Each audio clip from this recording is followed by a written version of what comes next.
Steve Austin, one of the most iconic figures in wrestling, is known not only for his unforgettable wins and his intense stone-cold persona, but also for the emotional journey he faced while battling the toughest moments of his life.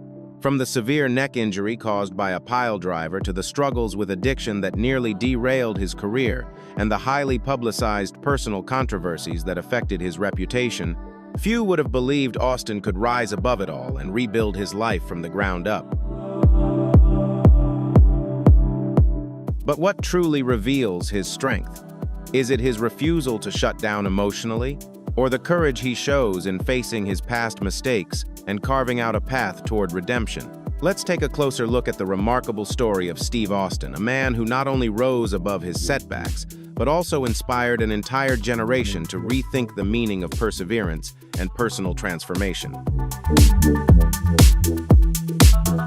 My life has been marked by numerous health challenges, especially those involving my nervous system and long-lasting injuries. Back in 1997, after an accident where I was driven into the mat with a pile driver, I suffered a serious spinal cord injury. The pain from that moment has stayed with me ever since. Later, I had to undergo surgery to fuse the C3 and C4 vertebrae, and in 2000, a C3-4 plate was added. My entire life changed in an instant, and it's an experience I will never forget.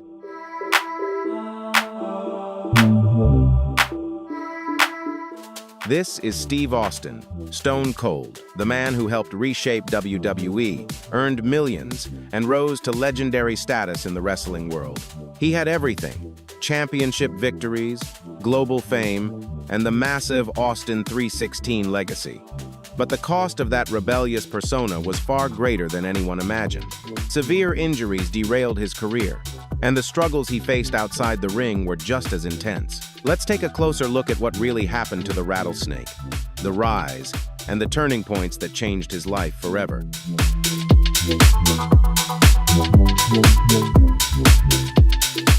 In the world of professional wrestling, few figures have carried as much influence or sparked as much transformation as Stone Cold Steve Austin. Iconic moments like flipping off authority, crushing beer cans, and the unforgettable Austin 316 catchphrase helped define an entire era. Those moments didn't just entertain, they reshaped the industry itself. But behind the shaved head, black vest, and rebellious energy of the rattlesnake is a story far more layered, personal, and heartbreaking than anything shown inside the ring.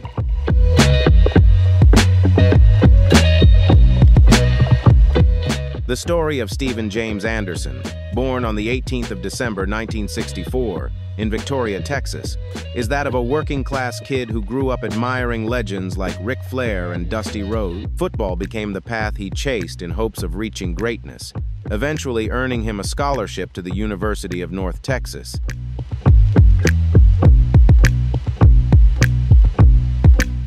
But injuries and academic challenges kept his NFL dream from ever materializing. After a short run playing semi-pro football for the North Texas Stingrays, Austin walked away from the sport at just 21, and the feeling of falling short stayed with him for many years that followed.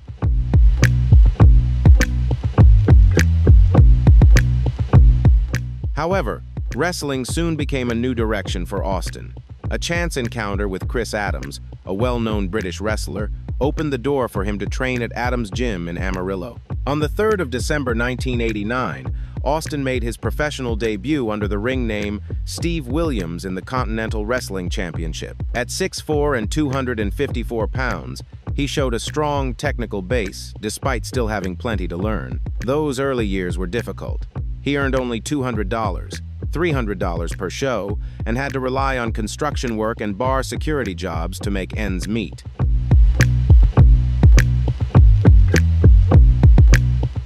Austin's rise truly began when he signed with World Championship Wrestling WCW in January 1991. There, he was given the name Steve Austin and introduced as a confident, blonde-haired up-and-comer, marking an important turning point in his career. In 1993, he partnered with Brian Pillman to create the Hollywood Blondes, a team that went on to win the WCW World Tag Team Championship. But internal issues within WCW and the company's focus on major stars like Hulk Hogan gradually pushed Austin out of the spotlight.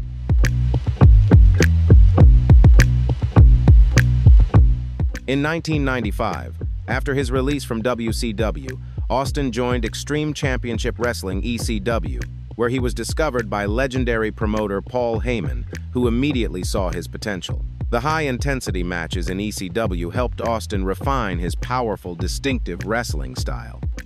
The nickname Stone Cold came from a casual moment when his wife made him tea and jokingly called him that. From that point on, Stone Cold Steve Austin became a symbol of toughness, rebellion, and unbreakable spirit.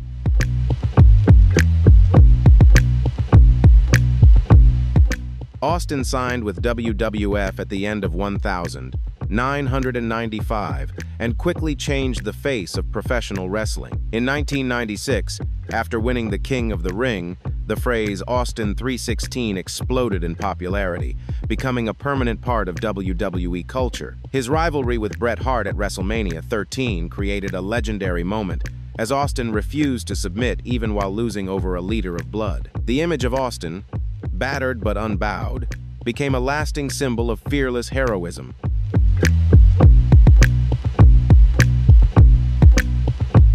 From there, Austin continued to elevate his career with major victories and a legendary feud with Vince McMahon.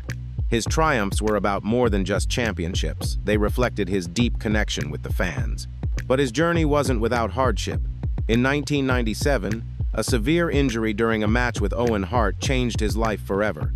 The violent impact left Austin temporarily paralyzed from the neck down, a stark example of spinal shock. This moment became a turning point in both his career and his personal life.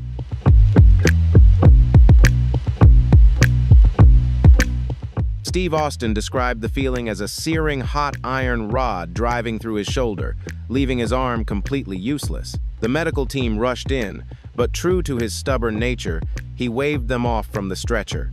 Even with his body battered, Austin stayed defiant and strong. Yet, when he crawled to the corner of the ring and tried to support himself on his elbows, the pain and fatigue became too much, and he collapsed, vomiting from the overwhelming dizziness.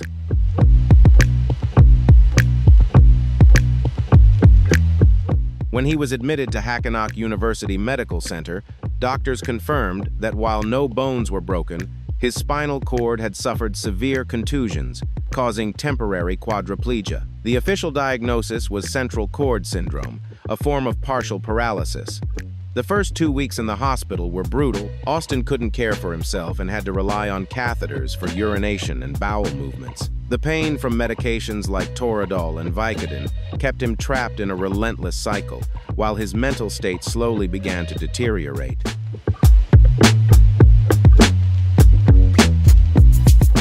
Austin's mental state grew fragile. He lay still, staring at the ceiling, questioning whether he could ever accomplish anything meaningful again. Bret Hart came to visit, carrying a heavy sense of guilt for having been partly responsible for the suffering Austin endured.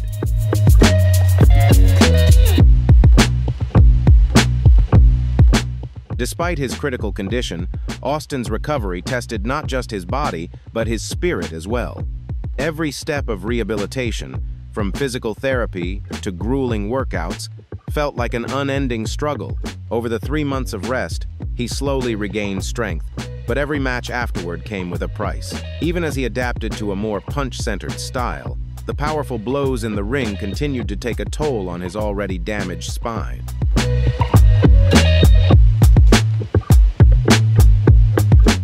By 1998, Austin's neck pain had intensified, particularly during matches against Vince McMahon and Dude Love.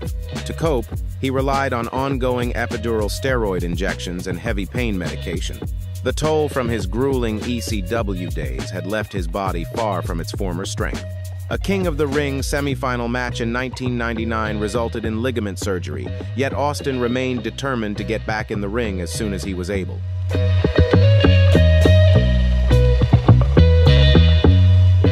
The cervical vertebrae surgery in 2000 marked a major turning point in Austin's life. While the operation helped stabilize his spine, it came at the cost of reduced neck mobility, forcing him to trade flexibility for survival. Afterward, he had to wear a halo brace for 8 weeks, and lingering phantom pains from nerve damage made him feel as if he were part of a medical experiment.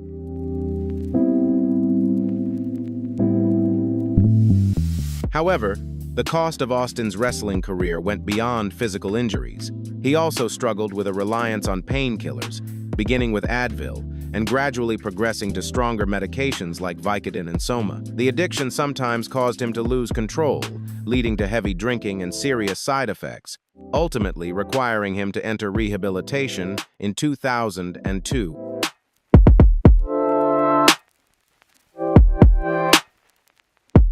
Although his body endured countless challenges, the defining moments in Austin's life were shaped by his childhood. His relationship with his stepfather, Ken Williams, who was strict and disciplined him with corporal punishment, forged a spirit that never allowed tears but demanded resilience. The pain and memories of his parents' divorce continued to shadow him as he navigated his path into adulthood.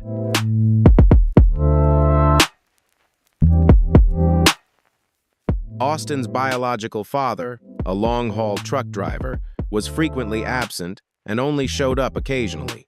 This created a deep fear of abandonment in him. "I learned that people often leave early, so I had to put on armor," Austin revealed in a 2023 interview with Howard Stern.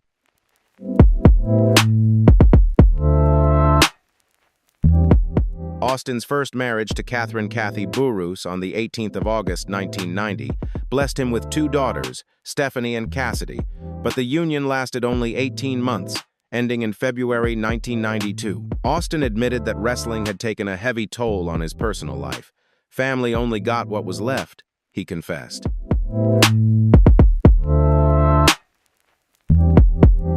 Austin also revealed profound regret over the emotional distance between him and his daughters, a burden that weighed on him for years. One especially painful moment came when he heard his daughter speak, and her voice sounded exactly like his. "I started crying like a baby," Austin recalled. "I asked myself, what did I do wrong and could I have done better?"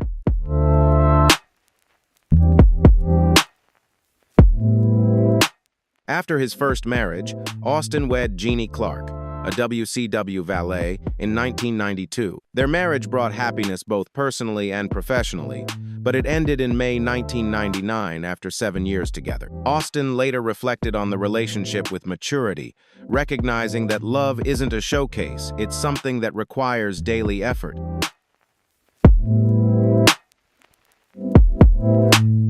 However, the most difficult and public chapter in Austin's life revolved around his third wife, Deborah Marshall. They were married on the 31st of December 1999 in a New Year's Eve ceremony in Shelbyville, Tennessee, attended by Vince McMahon and roughly 50 guests.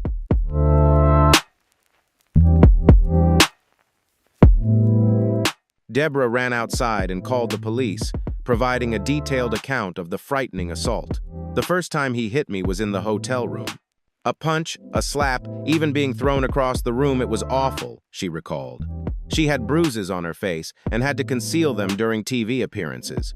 Austin, 37, was arrested for misdemeanor assault and released on $1,000 bail. He did not appeal and was sentenced to 12 months probation, 60 days of house arrest, anger management classes, and 100 hours of community service.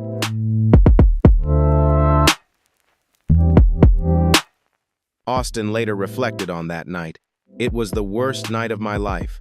I saw the monster in the mirror." The incident forced him to confront the cruelty within himself and the fear that women experience in life-threatening situations. Deborah eventually filed for divorce in January 2003, finalizing it in July 2003 with a $1.2 million settlement. She later shared her experiences in a 2015 HuffPost article and again on the 2020 program Dark Side of the Ring.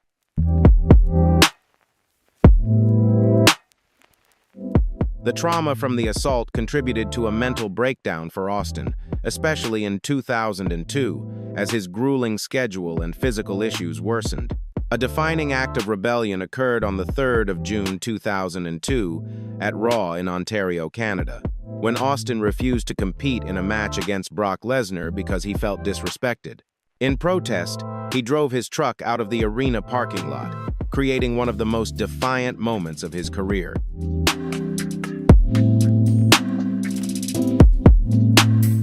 Despite facing countless challenges in both his personal and professional life, Austin pressed on with relentless determination, carrying the weight of physical and emotional scars. If you believe true strength comes from never giving up, type 1 inch the comments below. If not, leave a 0. Don't forget to like, share, and subscribe to support our channel so we can continue bringing you more inspiring stories. And now, let's follow. Steve Austin, one of the most iconic figures in wrestling, is known not only for his unforgettable wins and his intense stone-cold persona, but also for the emotional journey he faced while battling the toughest moments of his life.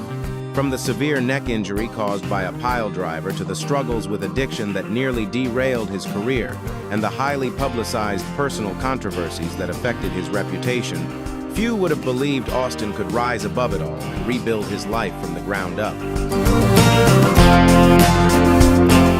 But what truly reveals his strength? Is it his refusal to shut down emotionally, or the courage he shows in facing his past mistakes and carving out a path toward redemption? Let's take a closer look at the remarkable story of Steve Austin, a man who not only rose above his setbacks, but also inspired an entire generation to rethink the meaning of perseverance and personal transformation. My life has been marked by numerous health challenges, especially those involving my nervous system and long-lasting injuries. Back in 1997, after an accident where I was driven into the mat with a pile driver, I suffered a serious spinal cord injury. The pain from that moment has stayed with me ever since. Later, I had to undergo surgery to fuse the C3 and C4 vertebrae, and in 2000, a C3-4 plate was added. My entire life changed in an instant, and it's an experience I will never forget.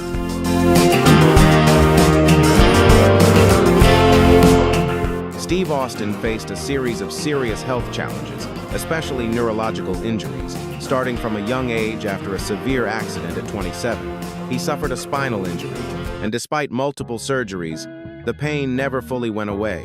In 2000, he underwent a 34-vertebra spinal fusion with a C3-4 bridge in an effort to rebuild his body.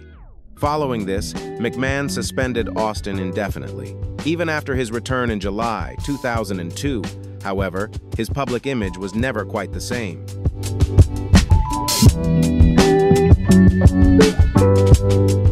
Austin, who built his career on defying authority and never yielding, eventually had to accept that even he had limits. The combination of physical pain and mental strain led him to retire at WrestleMania 19 inches 2003, where he faced The Rock.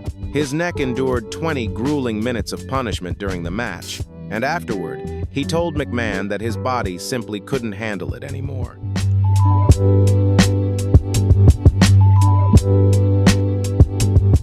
Overall, Austin lost 40% of his spinal range of motion, developed arthritis in 3 areas of his neck, and endured chronic neuropathy that caused numbness in his hands. On top of that, the emotional scars from addiction, abuse allegations, and a career cut short at 38 left a lasting impact. Austin conquered the wrestling world, but the cost nearly stripped away everything that defined him.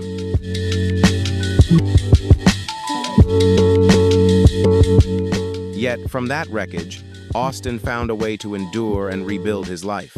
He not only overcame immense tragedy, but also established a new empire, extending beyond wrestling into other ventures. At 60, in November 2025, Austin has risen above his physical pain and created an influential legacy both professionally and personally, standing once again at the pinnacle of his accomplishments.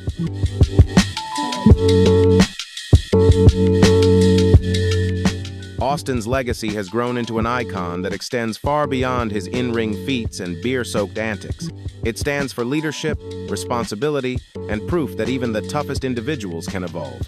His induction into the WWE Hall of Fame in 2009 at Madison Square Garden was a monumental acknowledgement. It wasn't just a ceremony, it was a statement that, despite past mistakes, Austin remained influential and had left a lasting mark on the wrestling industry.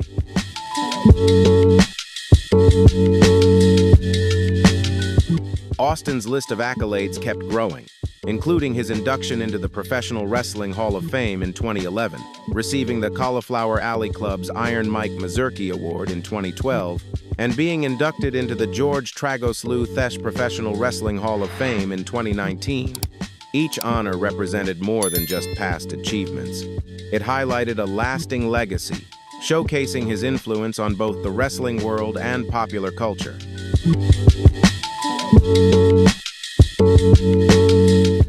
In 2025, a major milestone came when Austin and Bret Hart were honored with the WWE Immortal Moment Award at the WWE Hall of Fame in Philadelphia during the WrestleMania 41 festivities. It marked the first time these legendary rivals jointly received the award for their bloody showdown at WrestleMania 13. The reunion ceremony in Chicago was deeply emotional as they came together to heal old wounds and celebrate their shared legacy.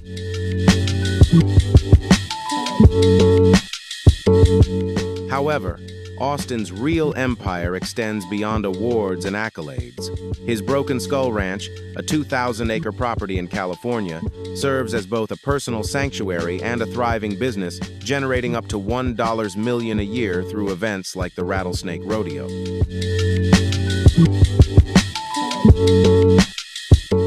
In 2023, Austin further expanded the ranch with a distillery, symbolizing self-reliance and resilience, a true fortress of solitude, powered by solar energy, fully self-sufficient, and even featuring its own airstrip.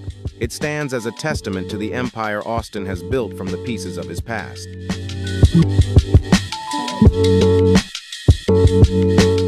After retiring from wrestling, Steve Austin continued to grow his influence in multiple industries. His beverage empire began with the El Segundo Blue Broken Skull IPA in 2018 and reached $20 million in revenue by 2024. The 2022 American Lager edition not only brought back nostalgic memories but also drew huge attention when it sold out at pop-up events at Coachella in 2025, proving that Austin's brand remains powerful decades after leaving the ring.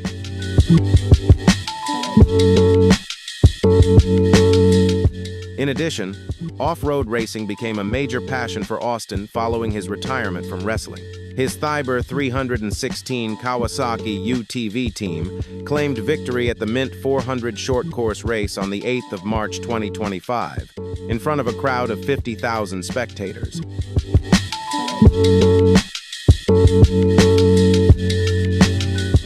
Austin didn't stop there. His Baja 1000 expedition in September 2025 produced a viral GoPro clip that racked up 10 million views, with plans to join a hit series in 2026. Forbes estimated his net worth in October 2025 at $55 million, a 10% increase from the prior year, fueled by royalties, WWE commissions, endorsement deals, and smart investment ventures.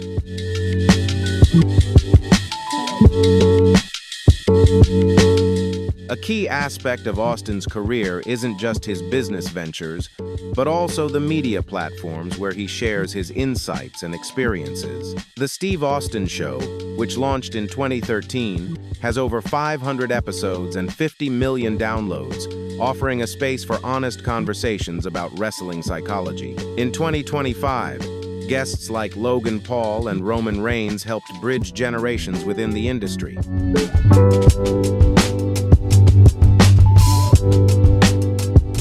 Broken Skull Sessions, airing since 2019 on the WWE network Peacock, is where Austin exercises his freedom and influence. Episodes such as his conversations with Edge on addiction and with The Rock on leadership have attracted millions of views worldwide. On the 17th of October 2025, the show X Post highlighted Revival as a new WWE storytelling hub, proving that Austin's media presence continues to expand.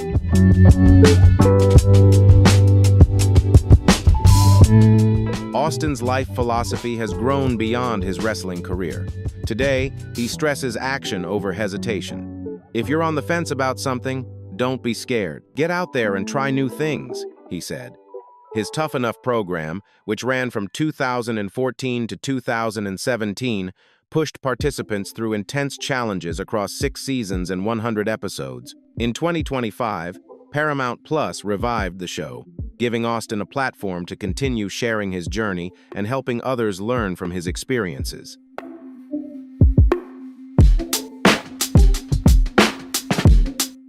Austin's charitable efforts are equally impressive.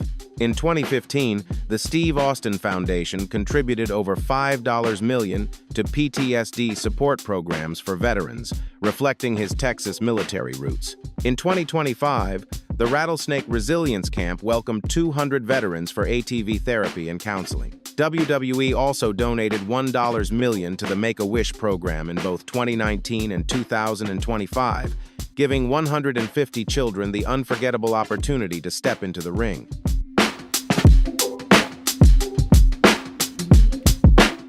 Even after a serious ATV accident in September 2020 in Nevada, which left him with 2 broken ribs, Austin's charitable work continued unabated. He auctioned the damaged vehicle for $50,000 to benefit Susan G. Komen, and proceeds from the 2025 Mint 400 race helped raise $300,000 for the Wounded Warrior Project.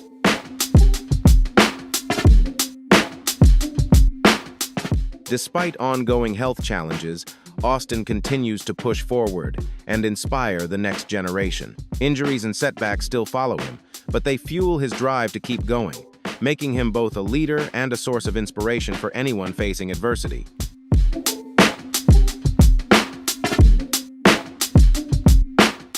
In September 2024, Steve Austin was involved in a serious off-road accident in Nevada when his Polaris RZR flipped on a sand dune. He sustained broken ribs and a sprained back but stayed positive. Still, the rattlesnake striking back, he posted on Instagram on October 4. By November 2025, Austin was ready to resume training. Yet a curious ringside incident on November 3 brought back memories of his 2019 injury when he punched Rusev too hard in the jaw, showing that Austin's hard-hitting style remains as strong as ever.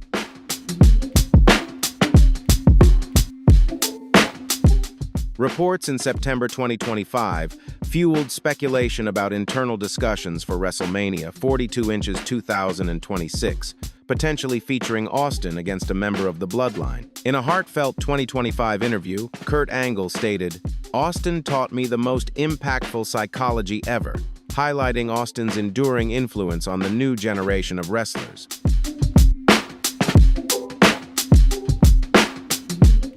Austin has endured many challenges over the years, particularly with his mental health. In 2003, he was diagnosed with depression linked to opioid withdrawal, which led him to join a WWE wellness program in 2006. After retiring, he gradually tapered off Suboxone with the support of his 4th wife, Kristen Ferris, a 8-year-old fitness model from Canada. She first met Austin at a Los Angeles gym in 2007.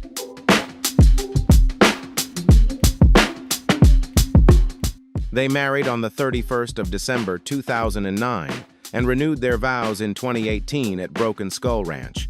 Kristen helped Austin overcome his addiction and maintain sobriety. Austin has shared that her support literally saved him and enabled him to fully recover. After their marriage, he changed his lifestyle, drinking only in moderation and continuing to prioritize his health.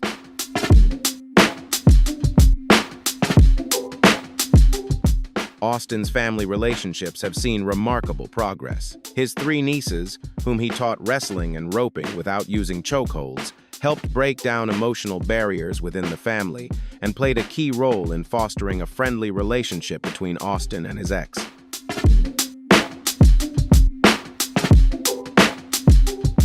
Kathy, Austin's first wife, still attends WWE events, while Deborah, his second wife, reconciled with him on a 2018 podcast, encouraging forgiveness as a path to closure. In a 2023 conversation with Howard Stern, Austin revealed that therapy continues to be a vital part of his life.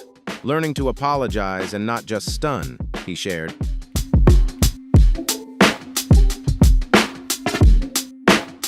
Austin came to understand that true strength comes from embracing one's own vulnerability. He said, "In modern wrestling, Cody is the face, and I am the blade. Cut deep. Different eras demand different approaches." Austin has also had a major influence on current stars like Seth Rollins, who embraces Austin's non-cellular philosophy, proving that his approach to storytelling has gone beyond specific moves to become guiding principles for a whole generation of wrestlers.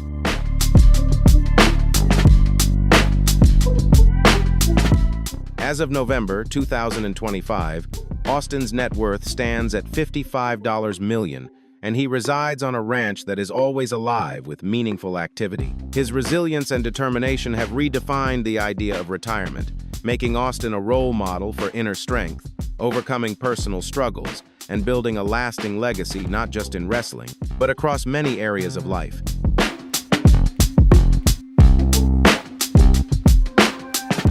The true measure of success lies in living authentically, being true to yourself, rather than playing the role of someone who never feels pain, never makes mistakes, and never needs forgiveness. Authenticity, not toughness, is what truly matters.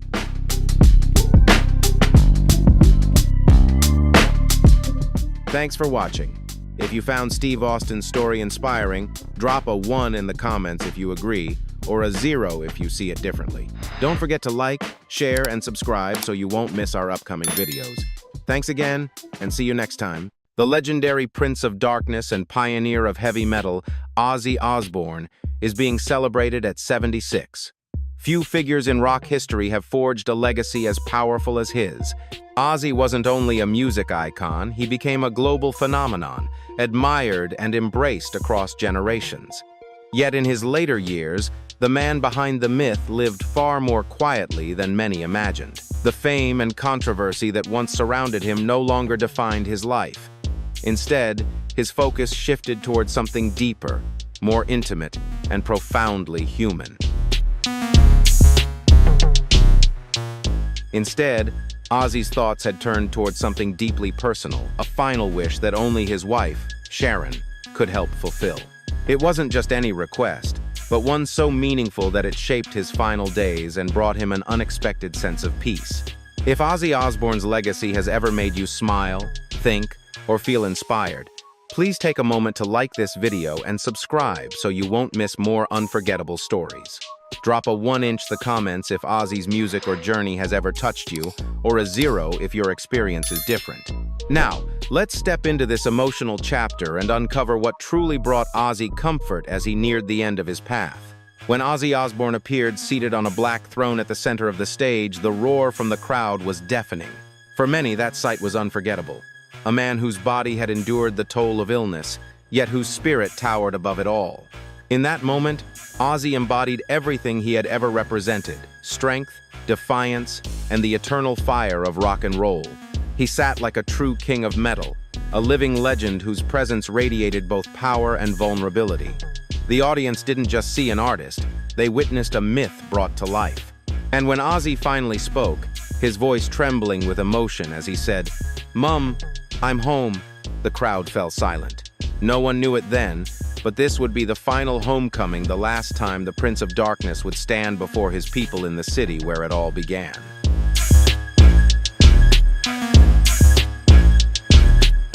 After that powerful moment, Ozzy Osbourne summoned his trademark energy and launched into the unmistakable opening of Crazy Train. In that instant, the music became more than a performance, it was life itself, the very pulse that kept his spirit burning. "You have no idea how I feel. Thank you from the bottom of my heart," he told the crowd, his voice trembling with gratitude.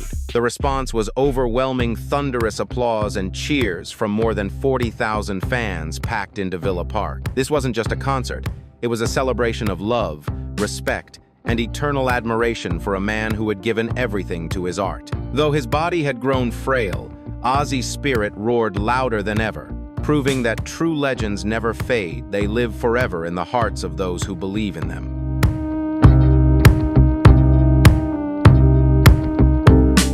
Black Sabbath's setlist that night honored their earliest and most iconic works, the songs that defined not only their career but an entire era of rock history. War Pigs, Iron Man, and Paranoid. These weren't just tracks, they were anthems woven into the very fabric of musical heritage, echoing across generations. Though the performance was brief, it carried the weight of a lifetime, a poignant sense of closure where every chord and lyric recalled the incredible journey the band had shared. As fireworks lit up the night sky above Villa Park, the moment felt almost otherworldly, a fittingly grand and emotional farewell. When the band took their final bow, it wasn't just the end of a concert, it was the culmination of over 50 years of passion, rebellion, and brotherhood, a celebration of memory, music, and enduring love.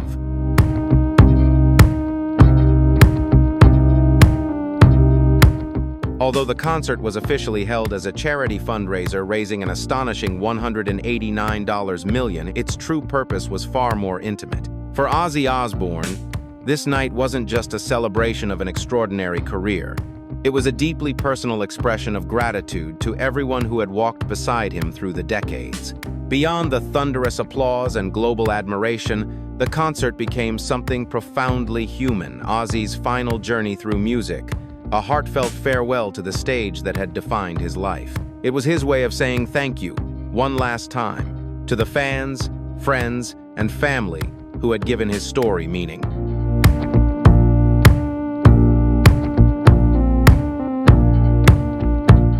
This was Ozzy Osbourne's farewell, the final wish he had carried in his heart throughout his later years.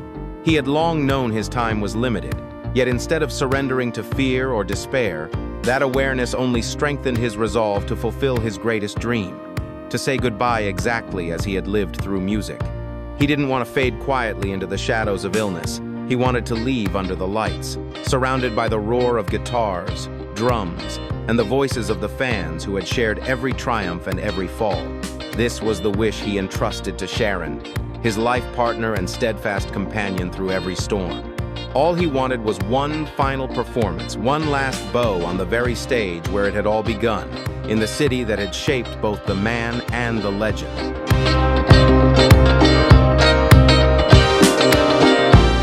Sharon Osbourne brought Ozzy home surrounded by the people, the memories, and the music that had defined his entire life. In that deeply emotional moment, she tearfully shared, "He wanted me to remind him of his true self."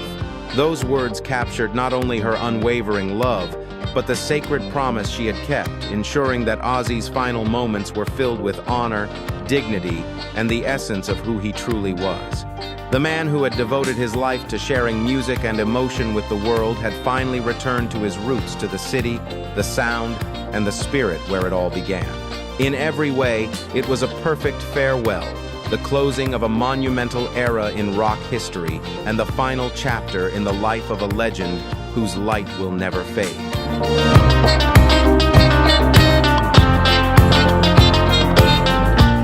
On the 22nd of July 2025, just 17 days after his final performance, Ozzy Osbourne passed away at the age of 76. His family confirmed the news in a heartfelt statement that touched millions around the world. The loss was profound, not only for those closest to him, but for the entire music community, as one of rock's greatest legends took his final bow. Yet Ozzy's spirit lives on in the timeless songs he created, the generations of artists he inspired, and the memories that continue to resonate in the hearts of fans everywhere. Though the stage has gone quiet, his voice, his energy, and his legacy remain eternal, immortal in the rhythm of rock and the soul of music itself.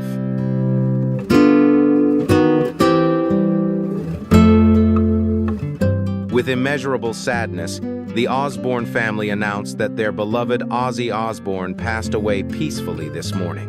Surrounded by family and love, he returned home one final time. His passing leaves a void that can never be filled, yet the love and legacy he leaves behind will endure forever. Tributes have poured in from around the world, from devoted fans to fellow musicians, reflecting the profound respect, admiration, and affection for a man who changed music forever. Though the world mourns his loss, Ozzy's spirit remains eternal, a legend whose light will never fade and whose voice will echo through the heart of rock and roll for generations to come.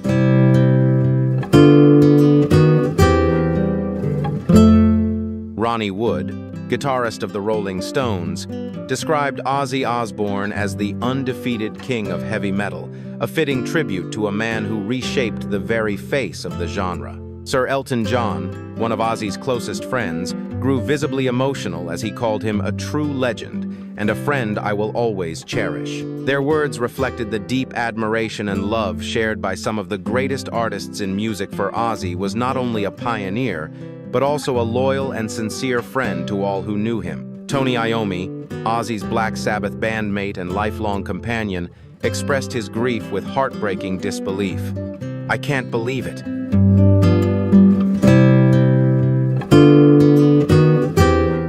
My dear friend Ozzy passed away just weeks after our show at Villa Park, wrote Tony Iommi. This is heartbreaking, and I can't express it in words. No one will ever be like him. Geezer, Bill, and I have lost our brother. His words carried the weight of a lifetime of friendship and shared history. Ozzy's passing forever changed the meaning of that unforgettable night at Villa Park. What had once been celebrated as a grand reunion of rock's greatest icons became, in hindsight, a final farewell. The concert, once a triumphant chapter in music history, transformed into something even more profound. A heartfelt goodbye from the brothers who had stood beside him at the dawn of heavy metal, closing together the golden pages of a legend's story.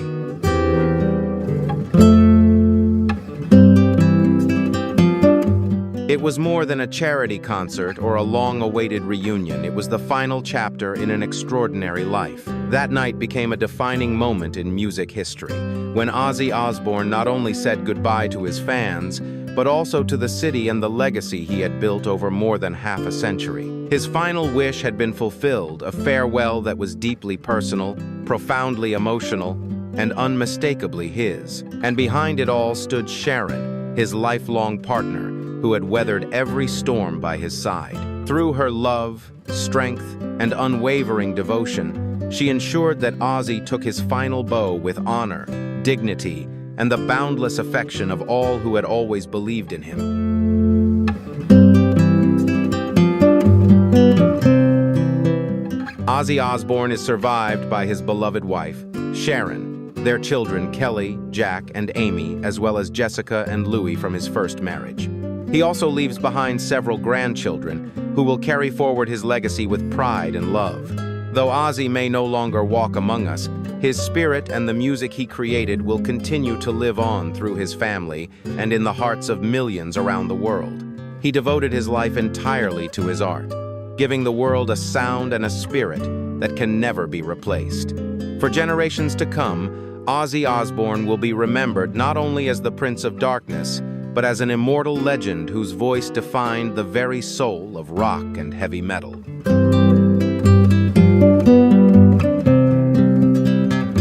Ozzy Osbourne's music, his influence, and his unforgettable final performance in Birmingham will forever be etched in the annals of music history. It was a breathtaking moment, a farewell only Ozzy could deliver. Do you think this was the perfect way for the legendary singer to close the final chapter of his extraordinary life? If Ozzy's story has inspired or moved you, drop a 1 in the comments or a 0 if you feel differently. We'd love to hear your thoughts. And if you enjoyed this video, don't forget to like, subscribe, and turn on notifications so you never miss more fascinating stories about the icons who changed the world. Thank you for watching, and we'll see you in the next video. Welcome back to the channel. Today, we share deeply sad news. Rock icon Ozzy Osbourne has passed away at 76. Fans around the world are mourning the loss of this legendary figure. In this video, we'll hear the heartfelt reflections of Sharon Osbourne, Ozzy's wife and lifelong partner, as she opens up about this immense loss. Stay tuned. Have you ever listened to an Ozzy Osbourne song?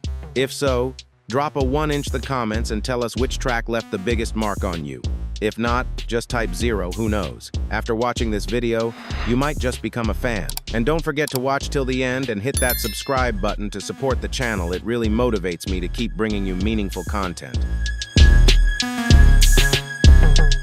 Ozzy Osbourne, the legendary Prince of Darkness, has passed away at 76, leaving millions of fans worldwide in mourning. His loss is more than that of an artist. It's the passing of a man who walked with his listeners through life's darkest moments. His screams were more than music. They were the voice of a generation that often felt alone. Yet the deepest sorrow belongs to Sharon, his wife, the warrior, the unyielding flame who stood by his side through it all. She grieves not only the man who commanded the stage, but also the one who once held her hand in the shadows and promised never to let go.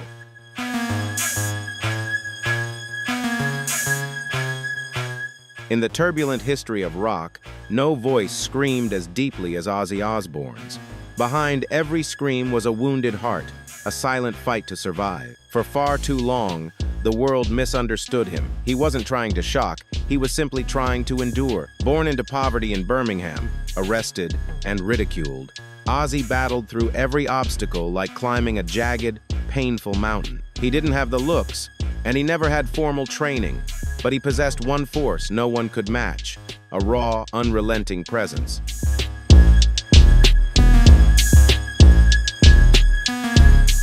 With Black Sabbath in the early 70 seconds, Ozzy found a voice for his pain and for the pain of an entire generation. People didn't just hear him, they felt him, because every lyric carried raw, unfiltered truth. He once said, "I sing because I don't know what else to do. I have to scream to survive." For Ozzy, these weren't just words, they were a lifeline. The stage was never merely a place to perform. It became his refuge, a shelter from the storm.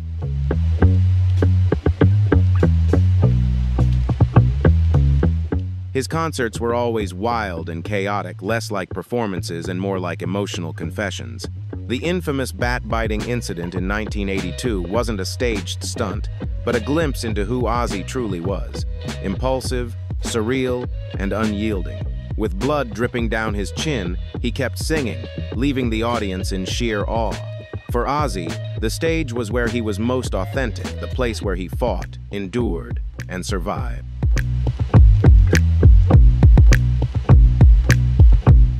He was more than a musical icon, he was a symbol of resilience and raw authenticity in a world filled with showmanship. His legacy remains an eternal flame, burning brightly in the hearts of fans and forever etched into rock history. And though the world now says goodbye, Ozzy's voice will continue to echo, reminding us that to truly live is to be real, to be brave, and to never stop being yourself.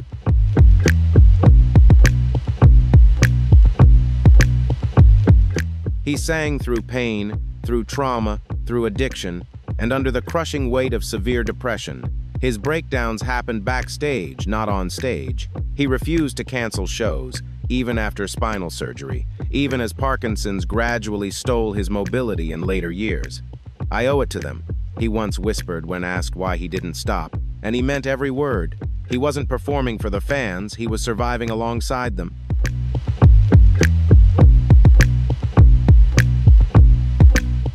At 40, after narrowly surviving alcohol poisoning and multiple drug overdoses, he rose again not just as the Prince of Darkness, but as its survivor. His solo career grew stronger than ever, surging through the 90 seconds with anthems like No More Tears and the launch of Ozfest in 1996, a sanctuary for young misfits who saw their own scars and struggles reflected in him.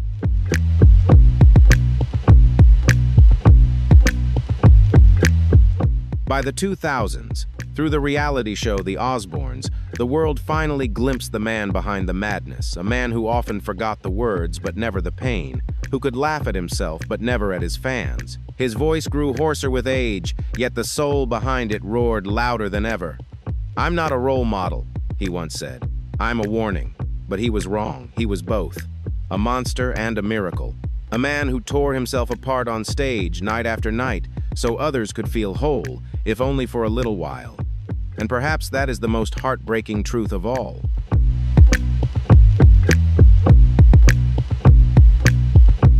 He gave until there was nothing left, even when the screams fell silent. Looking back, every growl, every unsteady step, every haunting note was more than a performance. It was a plea, a prayer, a promise that even if you were broken, addicted, or drowning in your own darkness, you still deserve to be heard, seen, and loved. And that is what made Ozzy immortal. He didn't just sing above the noise, he became the voice for those who couldn't scream loud enough.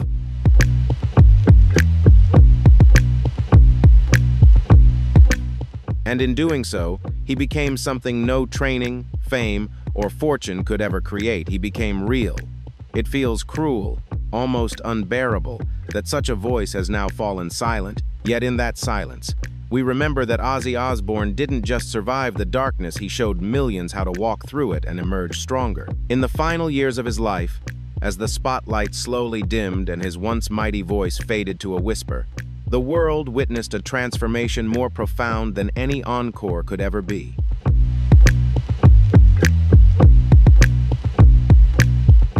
These were not just the final years of a rock star, they were the closing chapters of a man who poured every ounce of his soul into music, into pain, and into the people who saw their own struggles reflected in him. By the time he reached 70, Ozzy's body had become a battlefield. Diagnosed with Parkinson's disease in 2003, though not made public until 2020, he faced a slow, relentless decline. Every step grew heavier, every breath more labored. He endured multiple spinal surgeries, constant nerve pain, and often collapsed backstage after giving everything he had left on stage.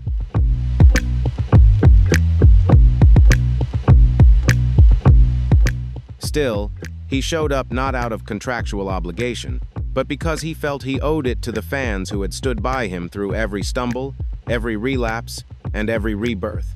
His final great act of defiance wasn't a massive stadium tour, but the haunting intimacy of vulnerability. In the last stretch of his public life, Ozzy released Patient Number 9, a project born not of ambition, but of desperation. Every lyric carried the weight of a farewell.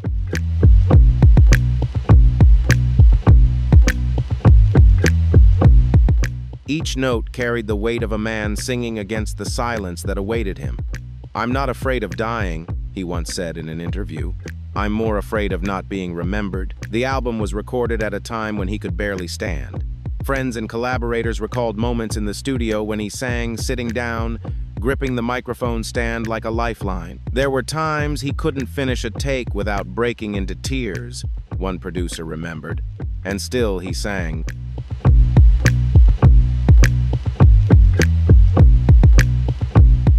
He kept going because, for Ozzy, music was never just a performance, it was an exorcism. On July 5th, during what would become his final public appearance, Ozzy stepped onto the stage at a festival in Birmingham. He didn't sing, he couldn't, but he stood there, trembling yet defiant, facing a sea of fans chanting his name. His eyes glistened with tears, as if speaking the words his voice no longer could. "Thank you, I'm still here."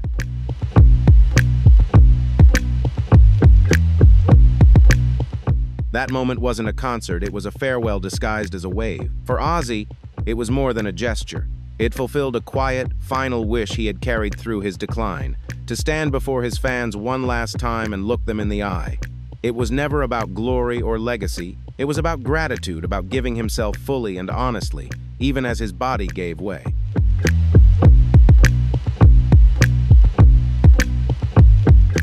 As Sharon later revealed, he wanted to say goodbye in his own way, and he did. That final appearance brought him peace.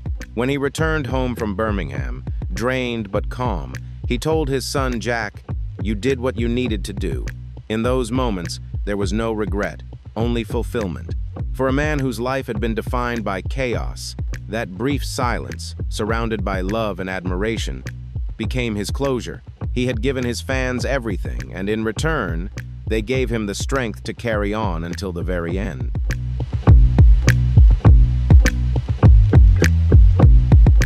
In private, the battle was even more agonizing. He told Sharon that he often felt like a ghost inside his own body, trapped, watching the world move on without him. And yet, every morning, she said, he managed to find a reason, no matter how small, to keep going.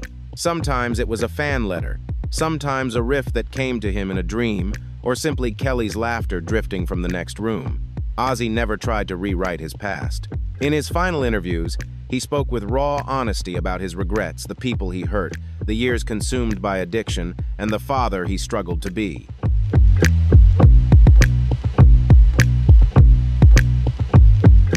"I wasn't always good," he admitted, "but I always tried to come back better, and I came back."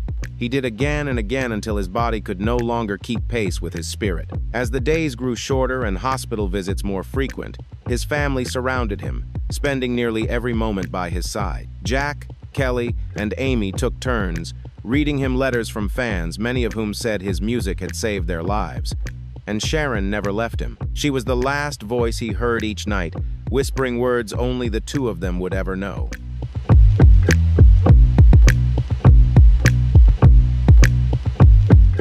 There is a kind of heartache words can't capture, a pain too deep for sound to carry. When Ozzy Osbourne passed, It wasn't just the loss of a musician, it was the extinguishing of a flame that had warmed millions in their darkest hours. His suffering became our solace. His brokenness gave us permission to feel whole. And though he left in silence, the echoes of his life still roar. How did you first come to know Ozzy Osbourne? If it was through the reality show The Osbournes, drop a 2 inches the comments. If you've been a fan since his Black Sabbath days, leave a 5. Each number is a memory. Let's share them to honor the music legend we all love. And as always,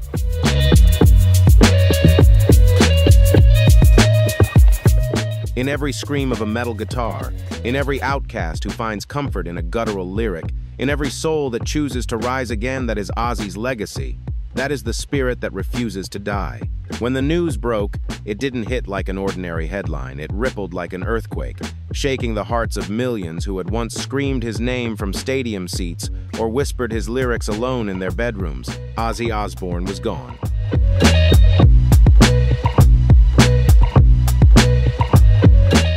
And in that absence, the world responded not with silence, but with a roar, an outpouring of grief, gratitude, and reverence that spanned continents and generations.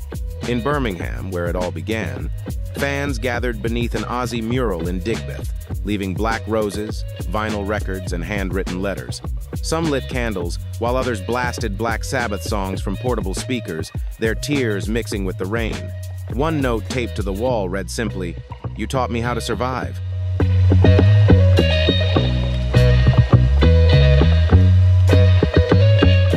Across the Atlantic, in Los Angeles, crowds gathered around his star on the Hollywood Walk of Fame. Some knelt in full metal gear, others in business suits, each representing a different era of Ozzy's music. One man clutched a worn concert ticket stub from 1982. A woman held a framed photo of herself with Ozzy at an autograph signing, whispering through tears, "He saw me. He really saw me."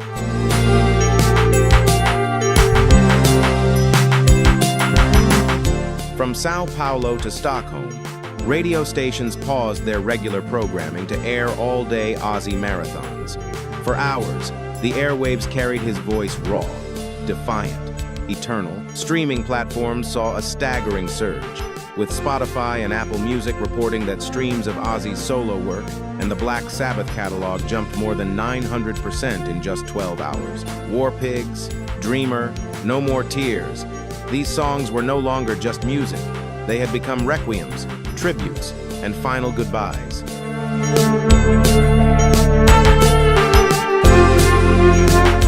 Old concert footage has resurfaced on YouTube.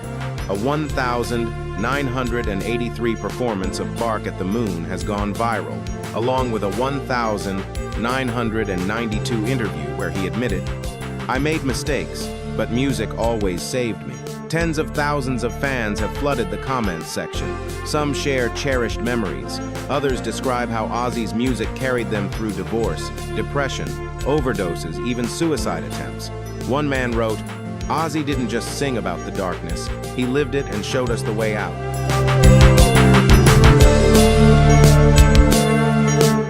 Social media has become a tapestry of remembrance. Artists across every genre, from heavy metal to hip-hop, have paid tribute. Metallica's James Hetfield wrote, "Ozzy was the rock we all built on." Post Malone, who collaborated with him on Take What You Want, shared simply, "The honor is mine. Rest in peace, legend." Iron Maiden, Foo Fighters, and members of Judas Priest have all released official statements honoring the man who shaped generations of music.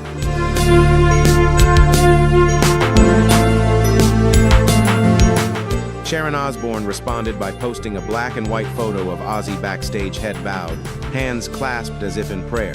Her caption read, "He gave you everything, even when it hurt, especially when it hurt." Around the world, fans held spontaneous listening sessions in parks, bars, churches, and alleyways, anywhere they could gather, and turned the volume a little louder than usual. In Tokyo, hundreds stood in silence at Yoyogi Park, holding candles. In Berlin, a local church rang its bells 13 times once for every Black Sabbath studio album Ozzy led.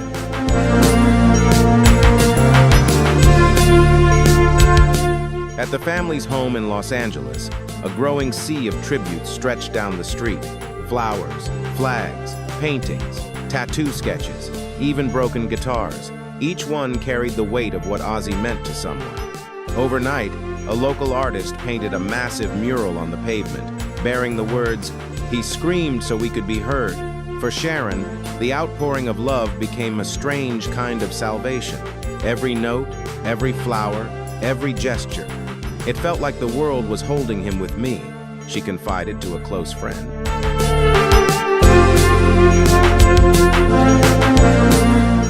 Though she remained quiet in public, those close to Sharon said she spent long nights reading fan letters, sometimes crying, sometimes laughing, always holding a photo of the two of them from 1979, the year they first fell in love.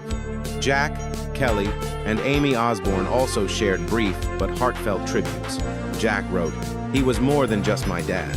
He was the loudest, kindest soul I've ever known." Kelly posted a photo of Ozzy cradling her as a baby, with the caption, "Dad made the dark beautiful. I'll carry that with me forever."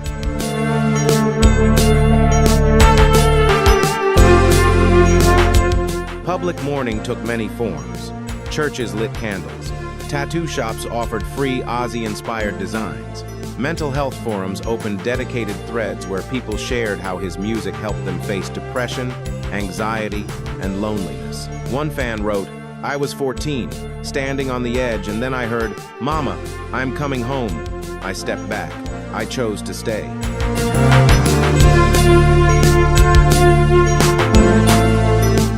Industry leaders have moved quickly to honor his legacy. The Rock and Roll Hall of Fame has announced a retrospective exhibition titled Eternal Prince, The Legacy of Ozzy Osbourne. Both the BBC and ITV have scheduled special tribute programs, while early plans are underway for a massive memorial concert at Wembley Stadium, with discussions to include live feeds from Los Angeles and Sao Paulo. Meanwhile, a movement to formally recognize him has gained momentum. Birmingham city officials have proposed renaming a street or square in his honor, and a petition to posthumously knight him surpassed 500,000 signatures in just 48 hours. But beyond the official statements and televised memorials, the most powerful tributes are found in quiet, ordinary moments. A woman alone in her car, eyes closed, screaming along to the lyrics playing in her mind. A teenager discovering Paranoid for the first time, feeling its raw power seep into her soul. A nurse softly humming his songs at the bedside of a patient waiting for a miracle. These are the echoes of a man who transformed pain into song, suffering into music, and that is why his passing leaves a void that can never truly be filled.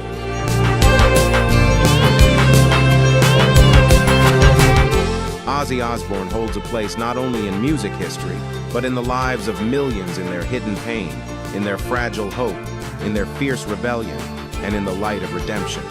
He was imperfect, vulnerable, unapologetically raw. He was undeniable truth in a world too often built on illusion.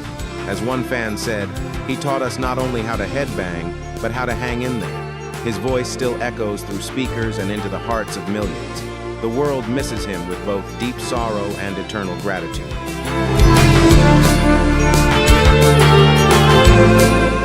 As millions around the world mourn the loss of an icon, one woman's grief resonates louder than any tribute.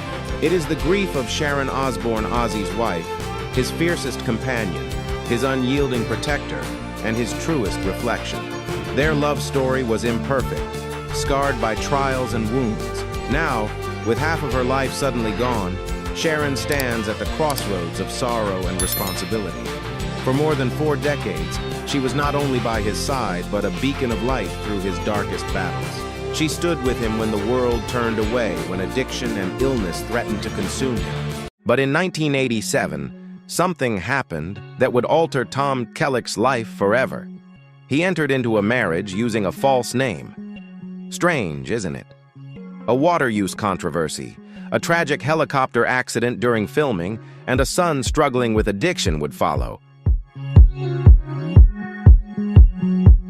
By 2025, Tom admitted on live television that everything he built was at risk of slipping away.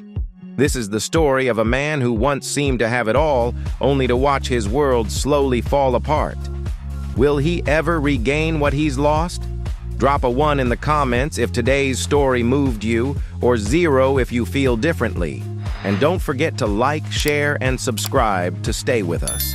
Because this journey isn't just about loss, but the quiet moments still unfolding behind the scenes.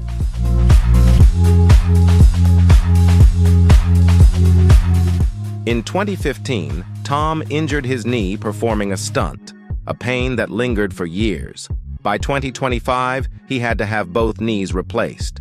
Photos reveal long scars, and he struggles to walk, relying on a truck for support. He can't perform simple scenes without assistance, yet he keeps pushing forward. The family dinner scenes on Blue Bloods were his idea. He wanted them to feel real, like his own family.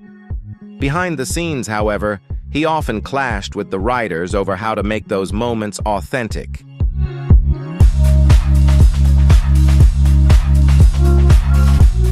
He said some storylines were too bold, and the actors had their own tricks to avoid eating on camera. Vanessa Ray once ate 17 rolls of bread before figuring out how to manage it, while Tom mostly stuck to butter.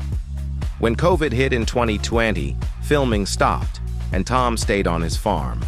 He was 75 and began to feel the weight of everything: pain, aging, and fear. In his 2024 memoir, You Never Know, he admitted struggling with depression. His arthritis worsened, making walking difficult, and every scene became a challenge. Yet he continued to show up, committed to his work.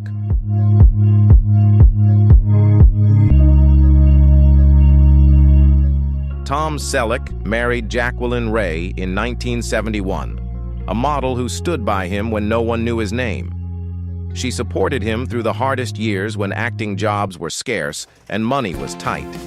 For more than a decade, Jacqueline believed in him and helped him navigate the struggles of his career. But everything changed in the early 1980s when Tom became famous for his role in Magnum P.I. Fame arrived quickly, bringing major shifts to their lives. Jacqueline, who had sacrificed so much to support him, now had to face the changes in the husband she had stood by through the toughest times.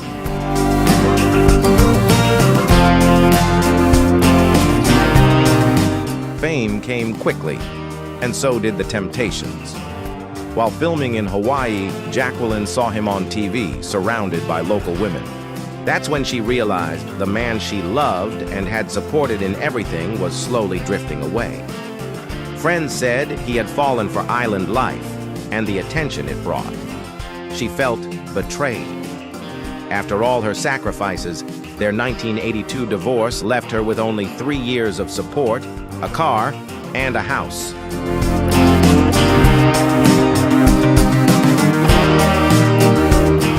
Just 5 years later, in 1987, Tom married again, this time in secret.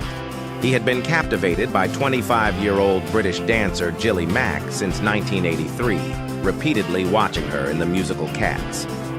They tied the knot at Lake Tahoe on August 7, 1987, using fake names.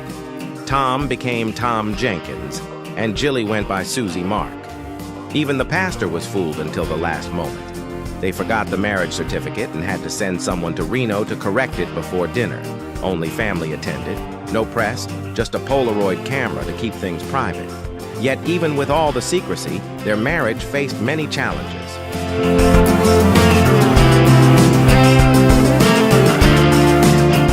Tom's workaholic nature nearly jeopardized everything in the early days, and they even sought psychological counseling. In 1988, their daughter Hannah was born on Tom's 63-acre avocado farm in Ventura County. At first, life there seemed idyllic, peaceful, and full of promise. But Tom later admitted that the farm's isolation made things more difficult. Despite the vast space and quiet surroundings, it also brought loneliness and a lack of connection. Living in such seclusion affected his work and put a strain on family relationships. Over time, Tom realized that life in nature, though comfortable, couldn't replace the social and emotional bonds he needed.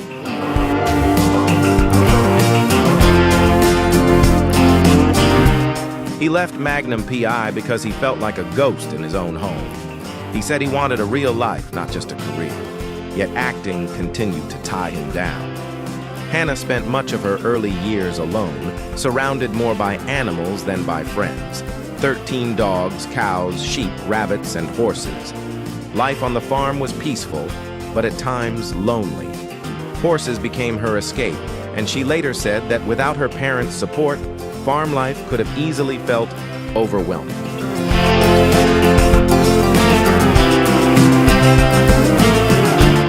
Tom also adopted Jacqueline's son, Kevin, in 1987, when Kevin was 21. But life wasn't easy for him either.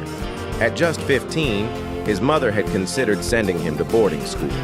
In his 20s, Kevin began drinking heavily, and Tom had to place him in the Betty Ford Center for rehab. Even after that, Kevin continued to struggle. In 2011, he faced a lawsuit over a $6,000 credit card debt. Despite Tom's fame and wealth, Kevin seemed unable to find his footing. Friends say Tom tried everything: money, advice, freedom, but nothing worked, leaving the whole family under considerable strain.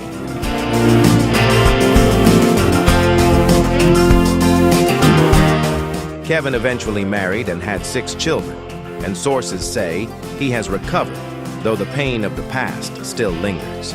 In 1988, Tom purchased the 63-acre farm from Dean Martin for $5 million. But tranquility didn't last. In 2015, the local water district sued him for allegedly using 1.4 million gallons of water. California was in the midst of one of its worst droughts, with a mandatory 36% reduction in water usage in his area. This not only added stress for Tom, but also made managing the farm far more challenging.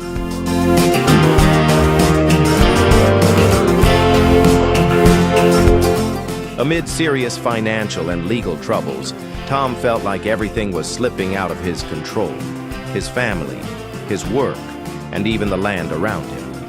Investigators claimed he had used a tanker truck 12 times to take water from a public tap just 8 meters away.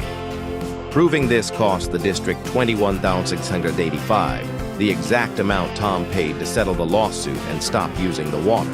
But that wasn't the only challenge for the farm. By 2023, nearly all of his 2,500 avocado trees had died from the severe drought, and even the 25 oak trees that had stood for over a century were gone.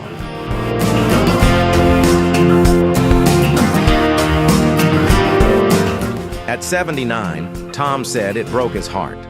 Back in 2012, he admitted that making money from avocados had always been a tough job.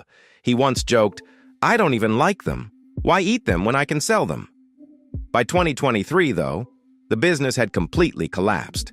Then, in 2024, Blue Bloods, his longest-running show, was canceled. Tom had been earning $200,000 per episode, about $4.8 million per season. Yet even with that income, he told CBS he wasn't sure he could maintain the farm without working. He asked, "Will I be able to live the rest of my life?"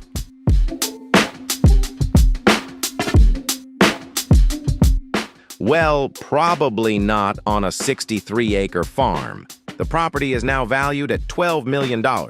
But back in the 2000s, Tom had borrowed $16 million. No one knew exactly how much more he owed. He even offered CBS a 25% pay cut just to keep Blue Bloods on the air. "We're the third highest grossing show. We'll win tonight," he said. But things didn't go smoothly. By 2025, Tom's health began to decline. At 80, he was barely recognizable. Friends described him as gaunt, weary, and bloated.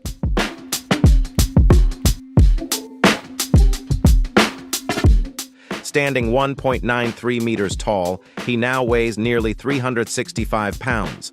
Doctors warn he may be insulin resistant. Given his age, weight, and medications, he faces a high risk of heart attack, stroke, or worse.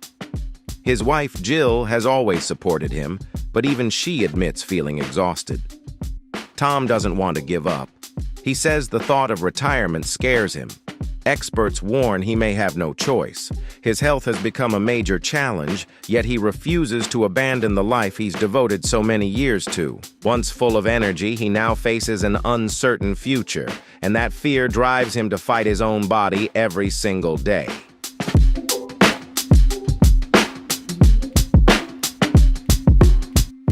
His body could no longer handle acting, yet he continued to push forward. In May 2024, he released his memoir, You Never Know, co-written with Ellis Henkin. The book became an overnight bestseller.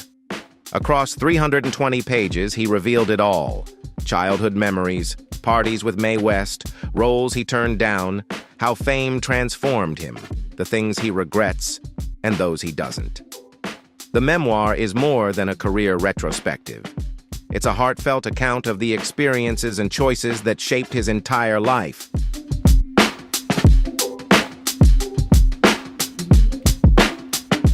It was Tom's way of confronting the truths about himself and the life he had lived, his most candid moment. In 2025, CBS tried to continue the legacy with a Blue Blood spin-off, Boston Blue, centered on Donnie Wahlberg. Tom wanted to be involved. He pleaded and pushed for a role, but insiders said his health could prevent it. He needed assistance to walk, and his team declined to comment. Wahlberg mentioned there might be a few guest appearances since New York and Boston are so close.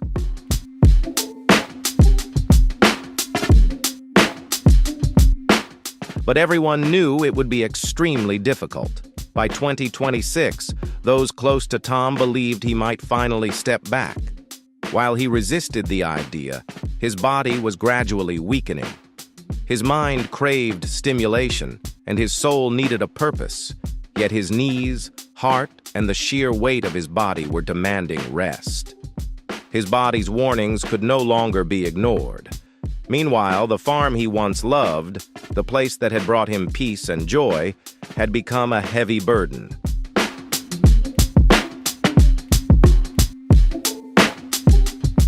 The farm was no longer a place of solace, but a daily burden he struggled to manage.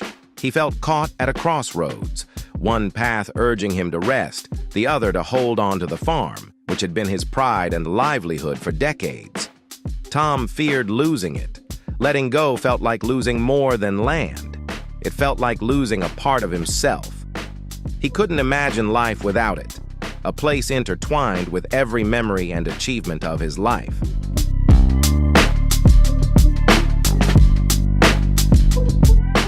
The truth was, despite his health and mental struggles, the farm remained an inseparable part of Tom's life. He felt he would lose everything if he no longer had that place to hold on to. Every day, despite the fatigue and pain, he pushed forward. For the farm, for the memories, and for the things he couldn't bear to let go of. This battle wasn't just against his body. It was a fight to hold on to everything he loved and cherished most.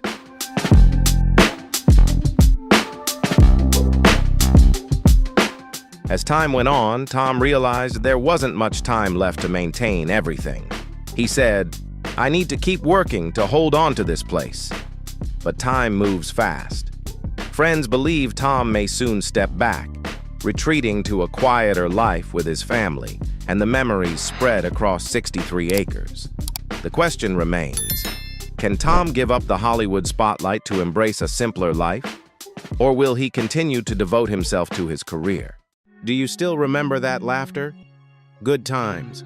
Back in 1974, for millions, it painted the picture of a loving family on screen, with the iconic catchphrase "Dynamite" echoing everywhere. But today, we're turning that laughter down. Because for the actors who brought it to life, the rise to fame was also the beginning of heartbreak. Have you ever wondered what their lives looked like once the spotlight finally dimmed? Behind Florida, Evan's warm smile was a struggle she carried alone. Behind James's tough exterior was a career that ended with deep disappointment. And one cast member disappeared from the spotlight entirely. The untold truth behind the Evans family may truly surprise you. What price did they pay for the joy they brought us? Stay with us until the end to discover one of Hollywood's most overlooked stories. And don't forget to hit like, Share which moment stunned you the most in the comments, and subscribe to the channel right now.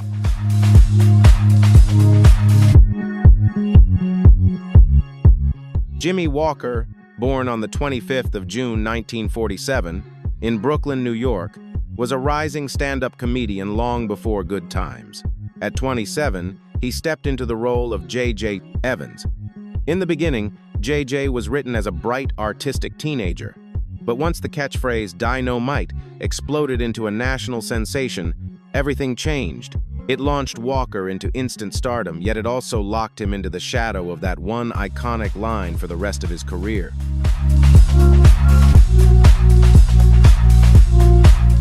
Fame arrived fast, but it also created distance. While Esther Rolle and John Amos pushed for authenticity, Walker, being a comedian, leaned into the spotlight. He became the center of attention, but also the source of growing conflict. Some critics claimed his performance watered down the show's deeper message, reducing black identity to simple comedy. The strain on set, especially between him, Amos, and Rolle, often left Walker feeling alone within the very on-screen family that viewers loved so much.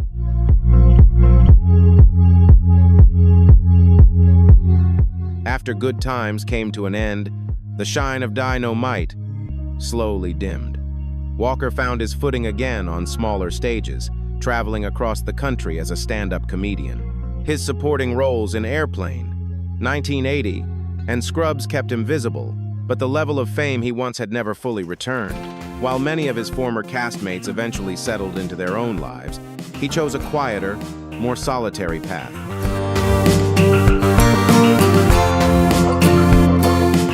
In a 2012 interview, Walker openly admitted that he never saw himself as someone meant for fatherhood and never felt the need for marriage.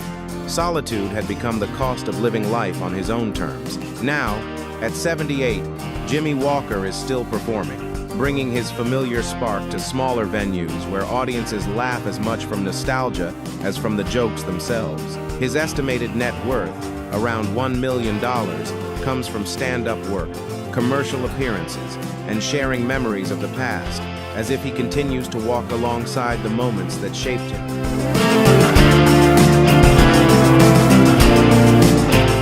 Jeanette Dubois, born on August 5, 1932, was a seasoned stage performer long before television audiences knew her name. At 32, though, her true age was often debated.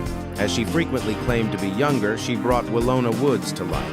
The sharp, stylish, single neighbor with confidence and charm, Willona was the loyal best friend, the kids' unofficial aunt, and a symbol of independence. Yet Dubois' most enduring legacy went far beyond her on-screen character.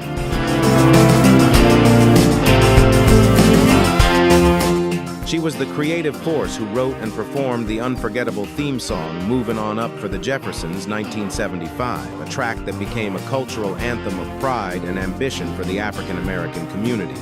In the 1990s, she earned 2 Emmy Awards for her voice work on the animated series The PJs. But behind all the recognition, there was a quiet void. Her marriage to Sajit Krishnagupta ended while she was still young, leaving emotions she rarely spoke about.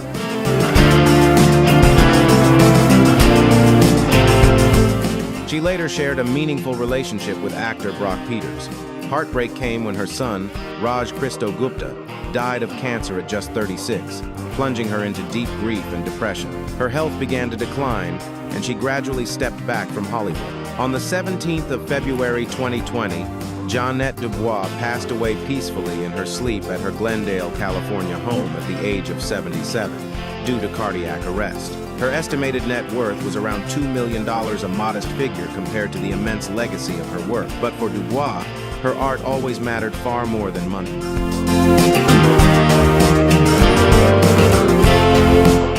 Bernadette Stanis, born on the 22nd of December 1953, was crowned Miss Brooklyn before stepping into the role of Thelma. At just 21, she became Thelma Evans, the only daughter in the family. Her character offered a fresh, graceful, and intelligent portrayal of black women on screen, becoming for many viewers the quintessential girl next door, a symbol of beauty and hope. Yet behind that poised exterior lay years of private struggles. Fame came early, bringing with it the heavy weight of expectation that often felt overwhelming.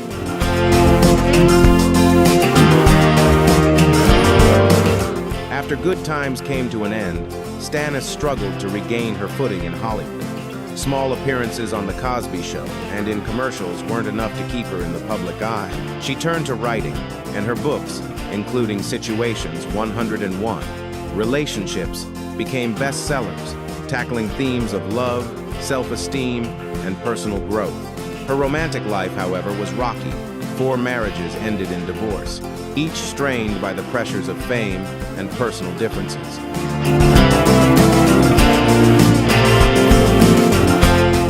She admitted that fame often made people love her image, not the real person beneath it. Yet her 2 daughters, Dior and Brittany, became her anchor, giving her the strength to keep going. The constant pressures eventually pushed her to step back from the spotlight. Today, at 72, Bernadette Stannis lives in Atlanta with her children and grandchildren, occasionally making appearances at women's conferences. Her estimated net worth of around $3 million allows her to enjoy a calm, peaceful life, far removed from the chaos of Hollywood.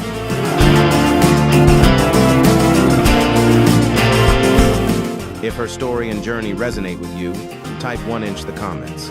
If you're still unsure, leave a 0. Enjoy the video and be sure to like, share, and subscribe to support the channel. Thank you for watching. Don't forget to share your thoughts. Every comment helps us bring even more meaningful stories to life in the future.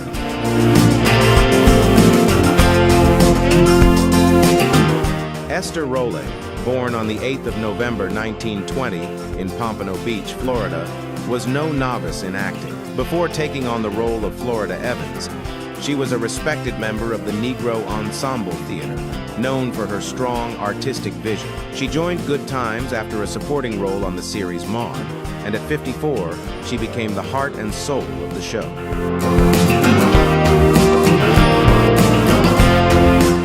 Florida Evans was more than a mother. She embodied strength and resilience, the steady rock that held her family together through poverty and injustice. But upholding that image came at a cost to Esther's health and spirit. A woman of unwavering conviction, she dedicated her career to advocating for the fair portrayal and dignity of Black women on screen.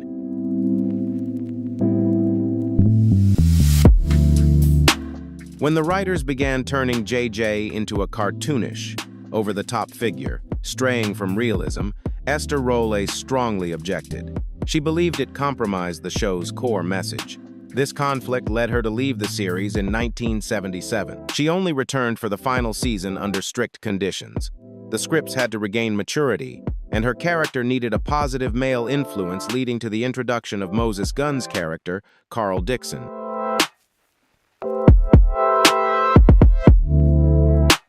When the writers began turning JJ into a cartoonish, over-the-top character, drifting away from realism, Esther Rolle strongly opposed it. She believed it weakened the show's central message. This conflict ultimately led her to leave the series in 1977. She only agreed to return for the final season under strict conditions. The scripts had to regain maturity, and her character needed a positive male role model, hence the introduction of Moses Gunn's character, Carl Dixon.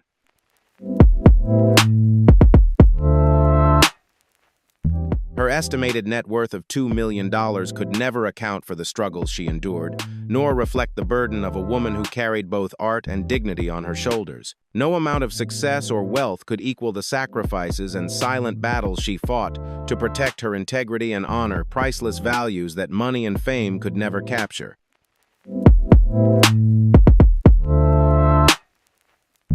John Amos, born on the 27th of December 1939 in Newark, New Jersey, was a football player and advertising writer before stepping into acting. At 35, he took on the role of James Evans Sr., a part that would leave a lasting impact on television. James Evans was a strong, principled Black father fully present in a way that many Americans longed to see. Strict yet deeply loving with his children, the character made an unforgettable impression, turning Amos into a household name.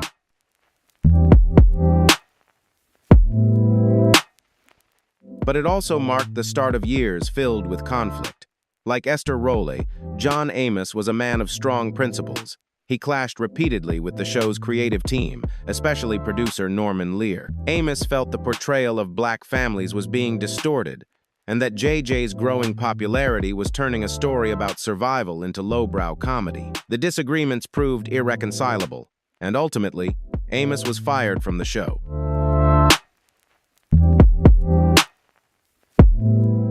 In a shocking twist at the end of the third season, James Evans' character was killed off in a car accident, leaving audiences stunned.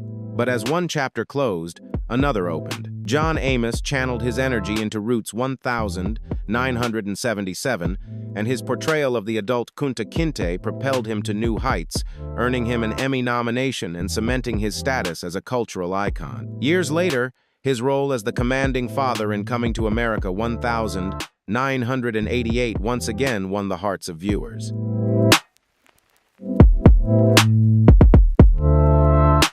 But behind the smiles on the red carpet was a heart heavy with loss. 3 failed marriages had left their marks. In his later years, he became involved in a painful public dispute with his daughter, who accused him of abandonment and financial neglect. The emotional strain, combined with chronic heart failure, slowly sapped the strength of the man who had once seemed unbreakable.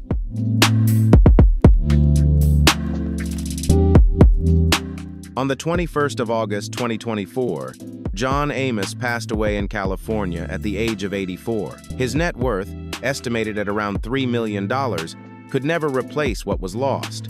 But his legacy as one of television's greatest fathers is priceless. He is remembered not only for his iconic roles, but also for the resilience, dedication, and unconditional love he brought to every character and to the fans who admired him for decades. Welcome back to the channel, everyone. Let's rewind to the year 2000, when 4 women suddenly became cultural icons, girlfriends. They represented everything people dreamed of back then: success, confidence, close friendship, and a glamorous life that felt almost magical. We watched them, admired them, and many of us wanted to live the way they did on screen.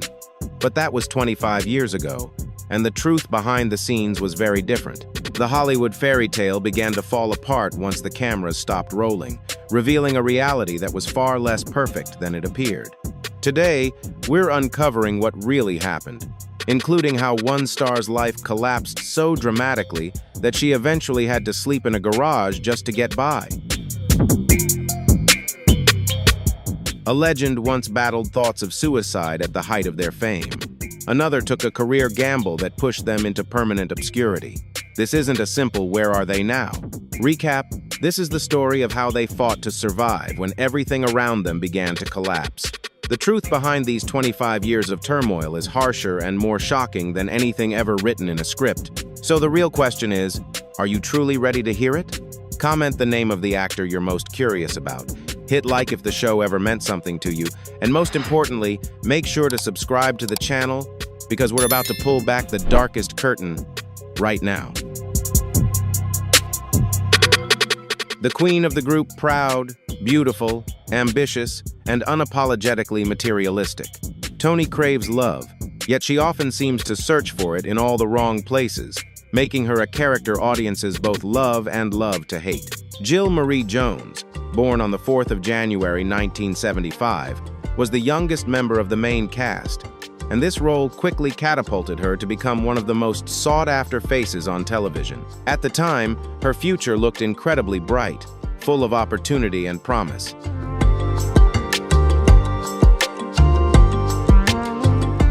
Later, Jill Marie admitted that there was a time when every silent phone call from her agent filled her with fear and heartbreak. During those years, she often sat alone in her small home, waiting for the moment of success she felt she deserved, but it never arrived. Career setbacks were compounded by personal struggles. A string of short-lived relationships, often splashed across tabloids, drove her into isolation, sleepless nights, and emotional numbness. She eventually sought therapy to help manage the panic attacks that came whenever she saw her name in the headline.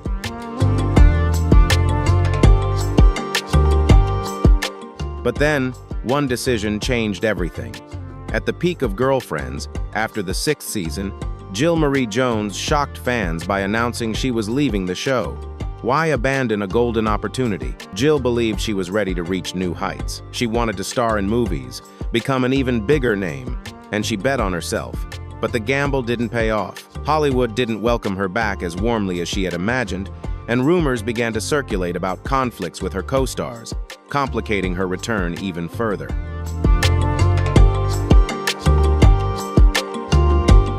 Rumors soon began to swirl claims that she had demanded higher pay, whispers about a so-called diva attitude. The full truth may never be known, but in Hollywood, gossip often carries as much weight as reality. Jill Marie Jones, who had walked out on her own terms, quickly realized that the door she had left through had slammed shut behind her. She became a name that casting directors hesitated to call, finding herself increasingly shut out from opportunities she once seemed destined to have.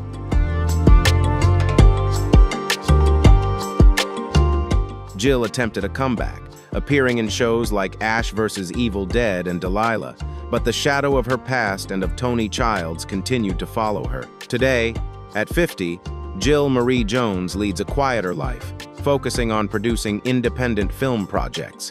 Her estimated net worth is around $2 million.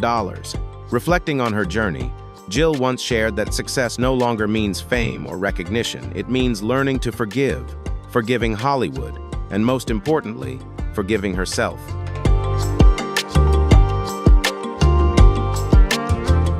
The cast of Girlfriends wasn't just the 4 women at the center, it was a whole world of unforgettable supporting characters.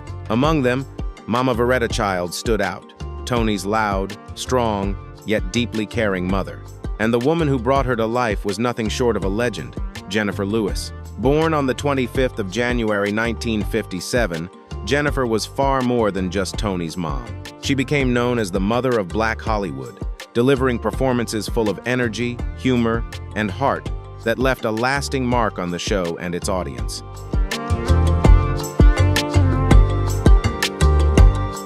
Jennifer had to wrestle with the gap between the strong, confident woman the world saw and the broken, vulnerable woman she often felt inside. Her marriage to Arnold Bird in 2012 wasn't without its challenges, as her ongoing mental health struggles placed a strain on their relationship. Yet they chose to stay together, learning to love each other through their scars. Unlike many who hide their pain, Jennifer transformed hers into a source of strength, writing the highly acclaimed memoir, The Mother of Black Hollywood, in which she shared her story openly and honestly.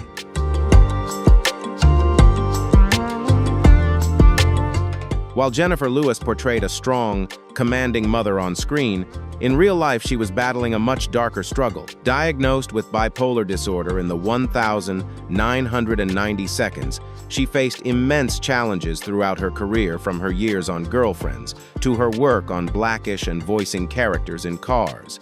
She endured periods of severe depression and even suicidal thoughts, at times requiring hospitalization, all while managing the side effects of medication and recurring panic attacks. Despite her public success, her personal battles were a constant and grueling reality.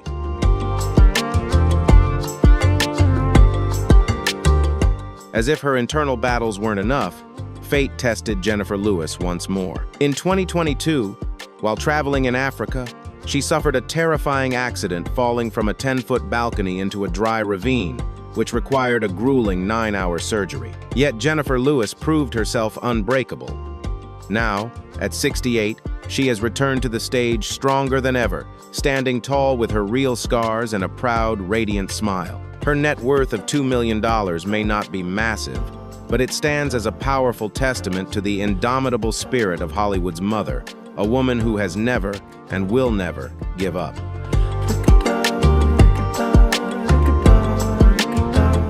Maya's calm and steady husband, Khalil, faced a dark chapter after Girlfriends ended.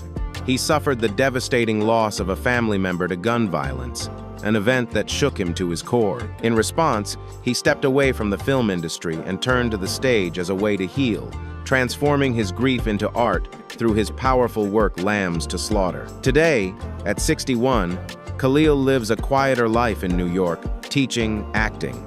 He no longer chases fame now, he chases peace.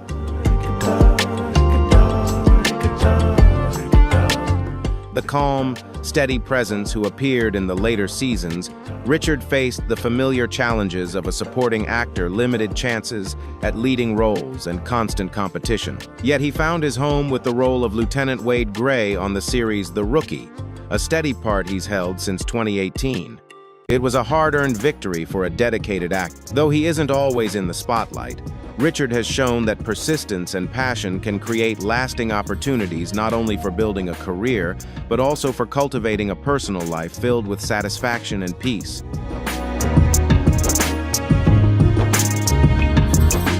The charming and practical Dondre, though often wary of commitment, spent many years feeling like he was almost there in his career. Yet his anchor was always family. His marriage to actress Sally Richardson became a true partnership when he faced unemployment.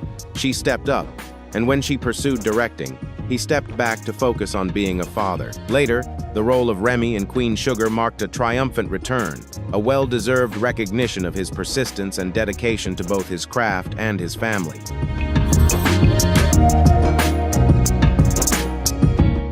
The perfect counterbalance to William, Kashia never stopped pushing herself. She threw herself into her work, earning an Emmy nomination for O.J. Simpson. But that level of excellence came with a high price. Grueling schedules, constant public scrutiny, and the pressure to always be a role model left her mentally and physically drained. With the support and guidance of her husband, she slowly learned to reconnect with herself, rediscover her passions, and find balance in her life. While professional success continued to follow, Kashia came to understand that achieving the career of her dreams also required setting boundaries, letting go of unrealistic expectations, and prioritizing her own well-being over constant external approval.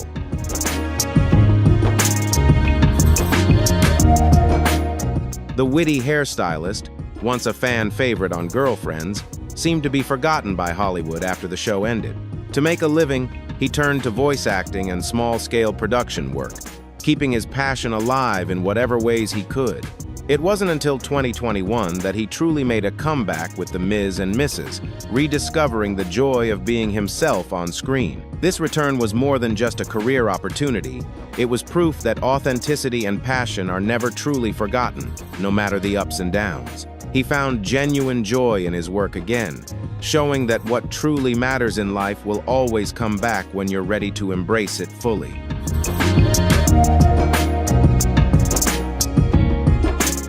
Actress C.H. Pounder, who portrayed Officer Yvonne, is a prime example of a steady, enduring career that has stood the test of time. Your script also mentions C.C. Michaela, who successfully transitioned into the health industry with Zuliana Nutrition.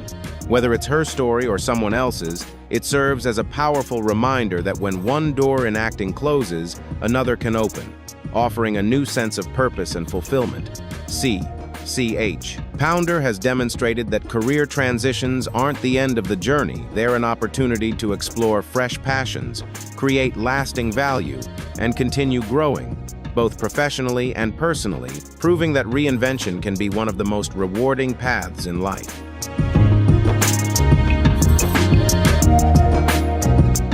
The strict boss, now 79, faces the realities of aging, fewer acting roles, and the constant fatigue that comes with a long career. Yet he has discovered a new kind of joy in teaching and spending time with his family, passing on the lessons he's learned over decades.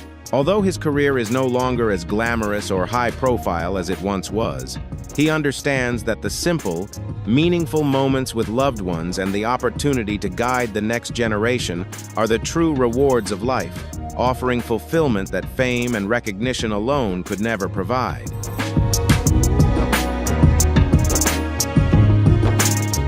The actor who replaced Tanner in 2007, Kendre, faced a harsh reality when the show ended, and he nearly gave up on acting altogether. But rather than walking away, he chose to rebuild quietly from the ground up, learning production, writing scripts, and producing independent films that allowed him to hone his craft and express his creativity. Now, at 29, he continues to fight passionately for his career, even with a modest net worth of $200,000. While the number may seem small, Kendre's perseverance, resilience, and unwavering dedication are his true assets, proving that setbacks are never permanent and can become stepping stones toward the success and recognition he has long dreamed of achieving.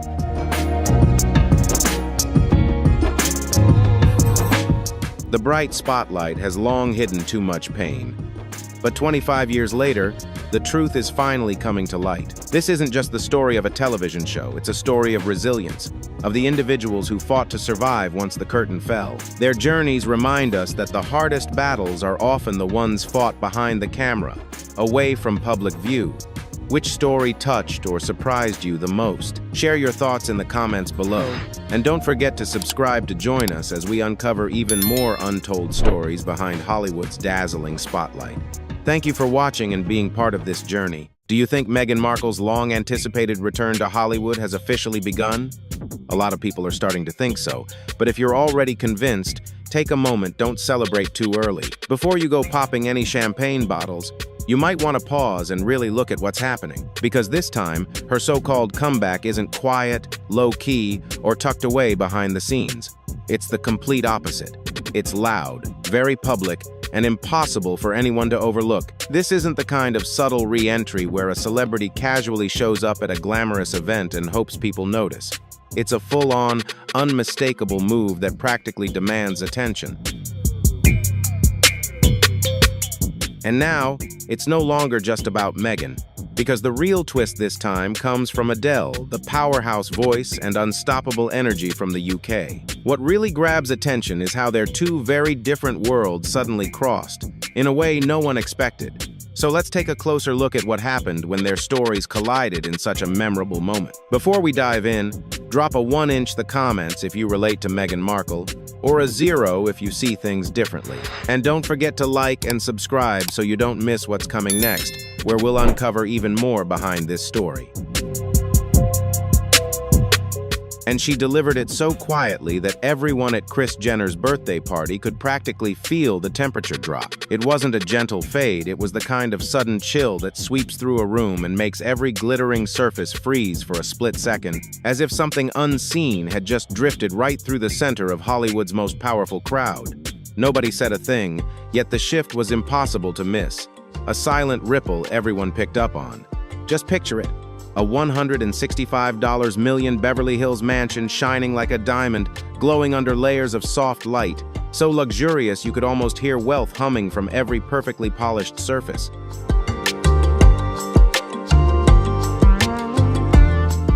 It wasn't just a lavish mansion, it was a stage built for the wealthiest and most influential, the people who can shape culture with a single decision. Everywhere you looked, famous faces drifted by, brushing shoulders as if at the Grammys, with gowns shimmering like waterfalls of stars, tuxedos cut to perfection, cinematic smiles frozen in place, and glasses of wine catching glimmers of gold. Conversations mingled with laughter, handshakes, flirtatious glances, and the soft fizz of champagne, all blending into one breathtaking, almost otherworldly atmosphere.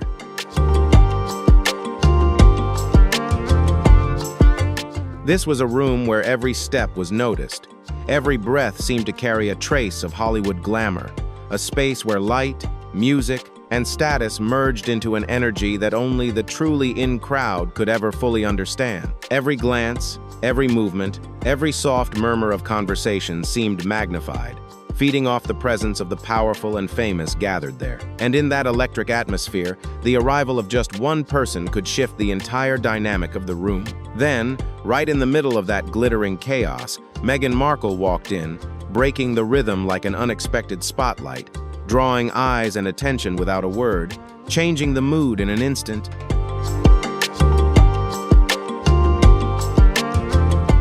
She enters with unmistakable confidence, dressed as if she were the leading lady in the next James Bond film, sleek, striking, and impossible to ignore. The dress hugs every curve, catching the light in a way that makes her silhouette shine, and each step feels perfectly choreographed, deliberate, almost cinematic. She is glowing, truly glowing, radiating a brightness that makes conversations pause and turns heads instinctively, pulling everyone's attention toward her entrance. In that moment, Meghan didn't just arrive as another guest. She stepped into the mansion like a statement, a visual declaration that she was making her Hollywood return, and she was doing it on her own terms.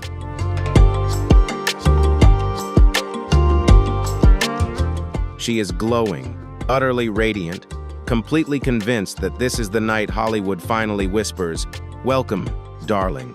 We've been waiting for you." In that moment, Megan moves as if every light in the room has been turned on just for her, as if the entire event was orchestrated to mark her arrival.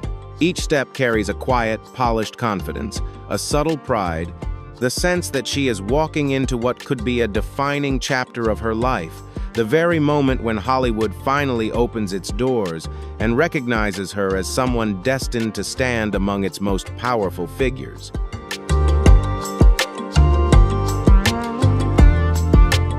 Every expression on Megan's face, from the subtle curl of her lips to the spark in her eyes catching the chandelier light, radiates the certainty that this could be the turning point she's been waiting for, the moment Hollywood finally embraces her as a star returning to her rightful place. To Megan, this isn't just Kris Jenner's birthday party. It's a stage where producers, directors, and the most influential executives might finally take notice again, remember her brilliance, and wonder why her name ever faded from their conversations. She moves through the room believing that if tonight unfolds the way she imagines, if she captures the right attention at precisely the right moment, Hollywood will start rewriting the story, one that places her squarely at the center.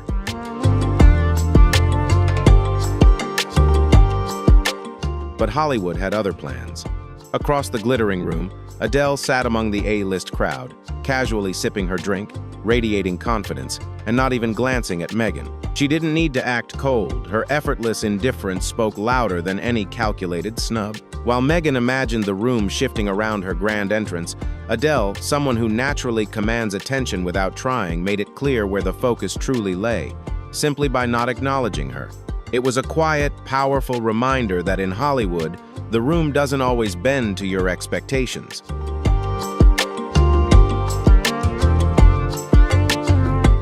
No judging stare, no hint of annoyance, not even the slightest flicker of interest. And it was precisely that quiet that revealed a deeper truth. Some people don't need to try to overshadow others. Their presence alone does it effortlessly. Adele is exactly that kind of person. She doesn't glare, posture, or play any games.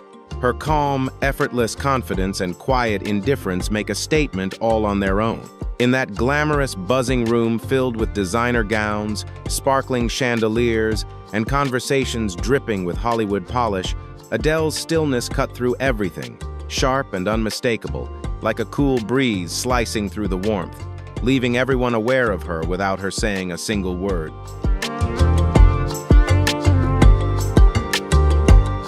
It wasn't malicious, and it wasn't about competition.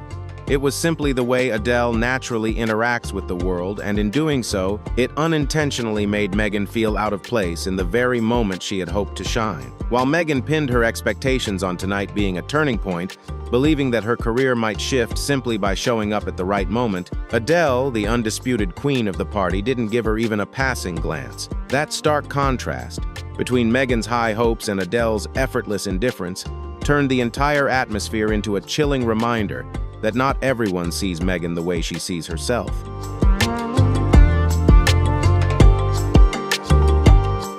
For Megan, tonight was a chance, a reset button, a symbolic re-entry into Hollywood's circle of influence. But for Adele, it was just a pleasant evening among people she genuinely enjoyed, a night to relax and be herself. And it was this subtle yet piercing difference that created an invisible, almost painful distance, one that forced Megan to face a harsh truth.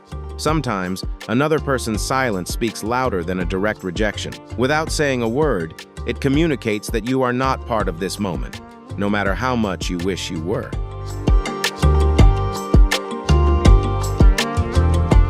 No smile, no wave, not even the polite nod people give when they have to acknowledge someone they don't particularly like. Adele didn't offer the slightest hint of social courtesy, the kind most celebrities rely on to avoid unnecessary drama.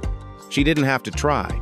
No reluctant glance, no forced smile, no casual acknowledgement that Megan was even in the room. And the crazy part? This wasn't the first time. That's right.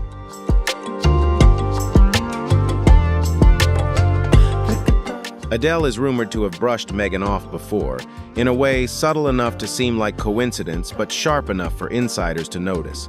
This time, however, it wasn't subtle. it wasn't quiet. It happened in a room where every movement is watched, where even the smallest shift in energy can spark a wildfire of speculation. And this time, it unfolded right in front of Hollywood's power players, the directors, executives, producers, and cultural influencers whose opinions carry far more weight than any party walls could contain.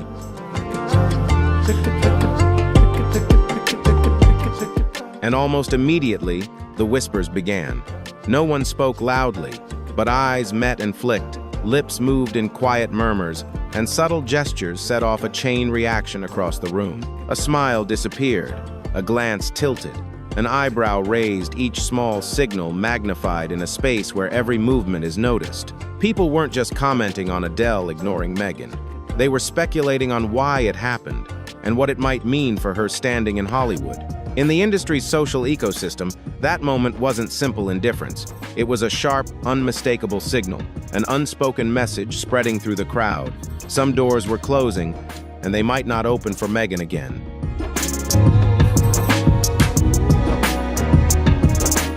But my friends, that was only the beginning. When Meghan and Harry walked into Kris Jenner's party, they weren't just entering a celebration, they stepped into a room where every glance carried hidden meaning, where every smile could be a greeting or a warning. Beneath the music, glamorous lighting, and polite small talk lay a complex maze of social strategy, a place where people sized each other up with subtle eye contact, strategic positioning, and carefully curated conversations.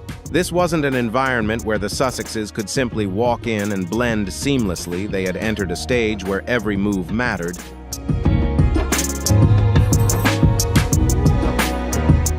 This was the ecosystem of Hollywood's most influential players, a room where every gesture is analyzed, every silence noticed, and every misstep could be headline gossip by morning. Meghan and Harry had stepped straight into a social minefield filled with icy hierarchies, subtle schemes, and an intensity more awkward than a high school cafeteria showdown. Every step felt like navigating unfamiliar territory, and every interaction held the potential to shift alliances or reveal cracks in the carefully curated facade.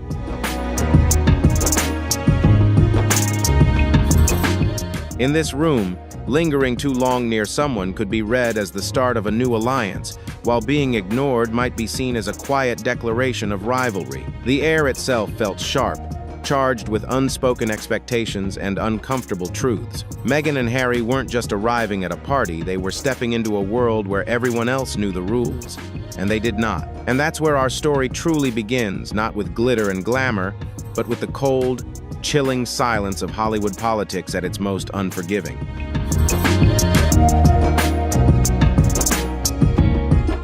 The moment Meghan and Harry stepped out of their luxurious car, the contrast in their energy was almost palpable.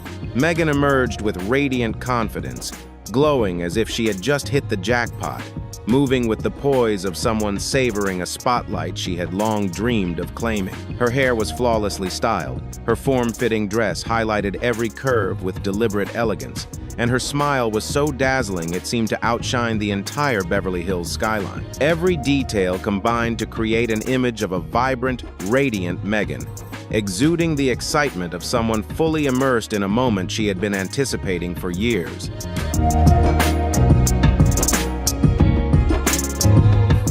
She looked as if she had finally scored the golden ticket that so many could only dream of, a coveted invitation to Kris Jenner's ultra-luxurious 70th birthday celebration, hosted at Jeff Bezos's jaw-dropping $165 million mansion. From the moment she arrived, the atmosphere seemed to shift in her favor. Every glance, gesture, and expression radiating a barely contained excitement, as if the room itself had noticed her presence. The event felt like the perfect stage for Meghan to shine at full capacity, a chance to assert herself amid a gathering of some of Hollywood's most powerful and affluent figures, each carefully positioned in a space where influence and status were measured as much by subtle social cues as by wealth and fame.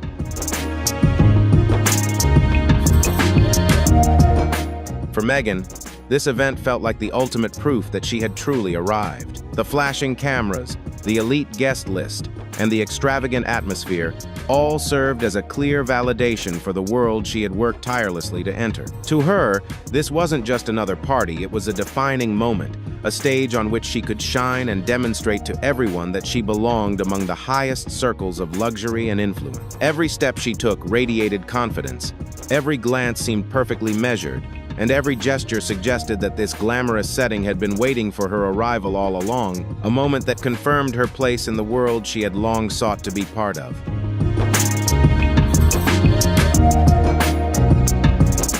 Harry, in contrast, wore an expression that couldn't have been more different from Meghan's radiant excitement. As he stepped out of the car, he looked as if he would rather be facing a dragon than the swarm of paparazzi waiting outside the mansion. His face carried a heavy sadness, his posture stiff and tense, every movement betraying a deep discomfort, clearly signaling that he would have preferred to be anywhere else. His grip on Meghan's hand wasn't affectionate, it was the desperate clutch of someone being dragged into a haunted house against his will. Every gesture, every subtle shift in his stance radiated reluctance and exhaustion, creating a stark contrast to the glittering glamour and excitement enveloping Meghan, as if the two were existing in entirely different worlds within the same moment.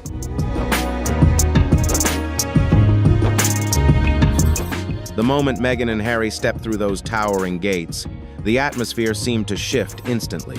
Conversation softened, laughter dimmed, and heads subtly turned toward them.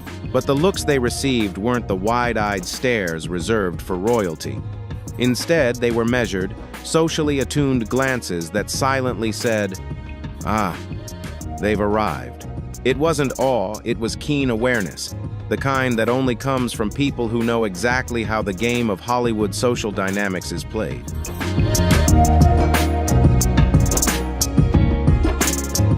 Every face in the room carried a flicker of curiosity, not because of Harry's lineage or Meghan's fame, but because their arrival brought a different kind of weight to a setting where status, reputation, and influence were constantly being measured.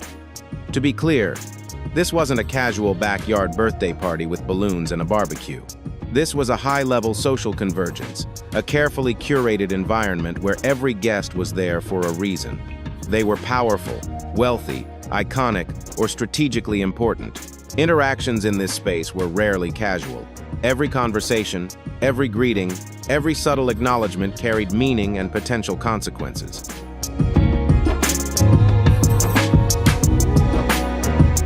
In a setting like this, Meghan and Harry weren't simply entering a celebration, they were stepping onto a stage filled with people who navigated social hierarchies with exacting precision. Every gaze that followed their entrance was sharper, more deliberate, and loaded with meaning. Meghan, deep down, believed she belonged here, part of this glittering ecosystem of influence, power, and elegance. But as she took a few steps further into the room, the reality of the situation settled over her like a quiet, unmistakable chill.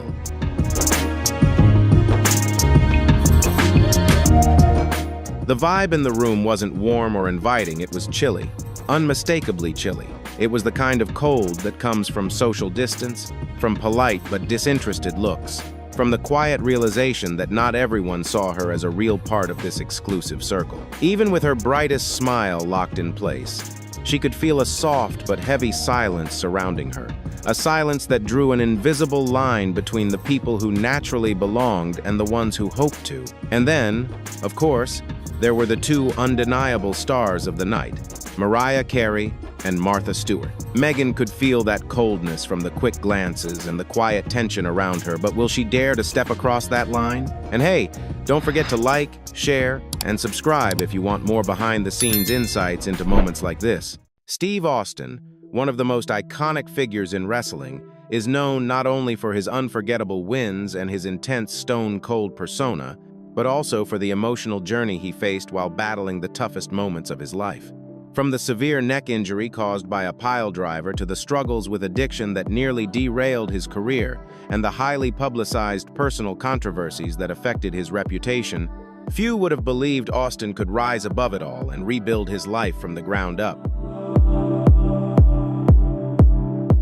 But what truly reveals his strength? Is it his refusal to shut down emotionally, or the courage he shows in facing his past mistakes and carving out a path toward redemption? Let's take a closer look at the remarkable story of Steve Austin, a man who not only rose above his setbacks, but also inspired an entire generation to rethink the meaning of perseverance and personal transformation. My life has been marked by numerous health challenges, especially those involving my nervous system and long-lasting injuries. Back in 1997, after an accident where I was driven into the mat with a pile driver, I suffered a serious spinal cord injury. The pain from that moment has stayed with me ever since. Later, I had to undergo surgery to fuse the C3 and C4 vertebrae, and in 2000, a C3-4 plate was added. My entire life changed in an instant, and it's an experience I will never forget.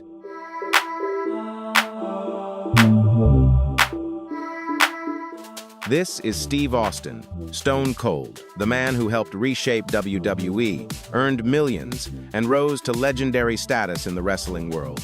He had everything: championship victories, global fame, and the massive Austin 316 legacy. But the cost of that rebellious persona was far greater than anyone imagined.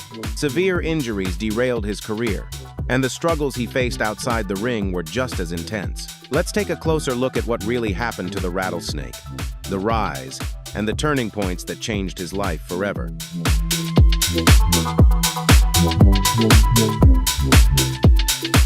In the world of professional wrestling, few figures have carried as much influence or sparked as much transformation as Stone Cold Steve Austin. Iconic moments like flipping off authority, crushing beer cans, and the unforgettable Austin 316 catchphrase helped define an entire era. Those moments didn't just entertain, they reshaped the industry itself. But behind the shaved head, black vest, and rebellious energy of the Rattlesnake is a story far more layered, personal, and heartbreaking than anything shown inside the ring.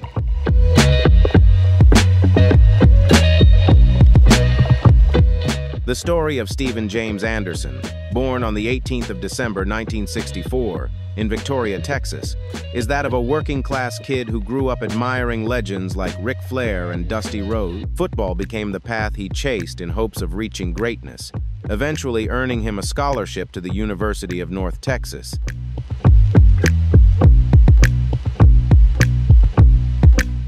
But injuries and academic challenges kept his NFL dream from ever materializing. After a short run playing semi-pro football for the North Texas Stingrays, Austin walked away from the sport at just 21, and the feeling of falling short stayed with him for many years that followed.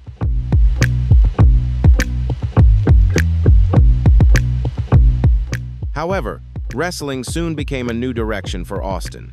A chance encounter with Chris Adams, a well-known British wrestler, opened the door for him to train at Adams' Gym in Amarillo. On the 3rd of December 1989, Austin made his professional debut under the ring name Steve Williams in the Continental Wrestling Championship. At 6'4" and 254 pounds, he showed a strong technical base, despite still having plenty to learn. Those early years were difficult. He earned only $200, $300 per show, and had to rely on construction work and bar security jobs to make ends meet.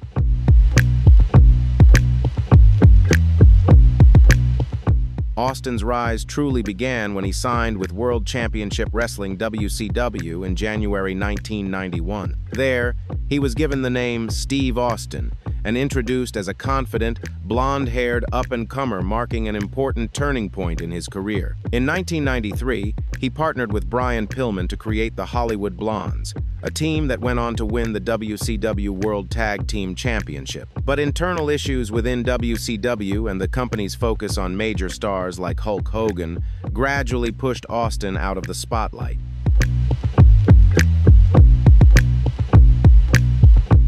In 1995, after his release from WCW, Austin joined Extreme Championship Wrestling (ECW), where he was discovered by legendary promoter Paul Heyman, who immediately saw his potential. The high-intensity matches in ECW helped Austin refine his powerful, distinctive wrestling style. The nickname Stone Cold came from a casual moment when his wife made him tea and jokingly called him that. From that point on, Stone Cold Steve Austin became a symbol of toughness, rebellion, and unbreakable spirit.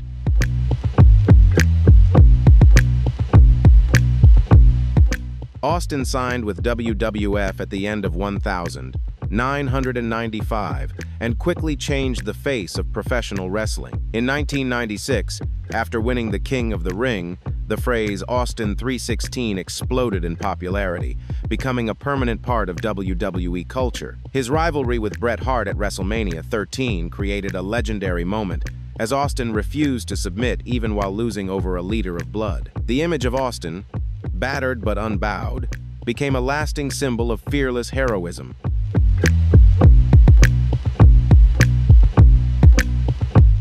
From there, Austin continued to elevate his career with major victories and a legendary feud with Vince McMahon.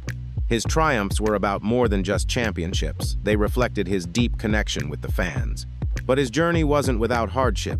In 1997, a severe injury during a match with Owen Hart changed his life forever. The violence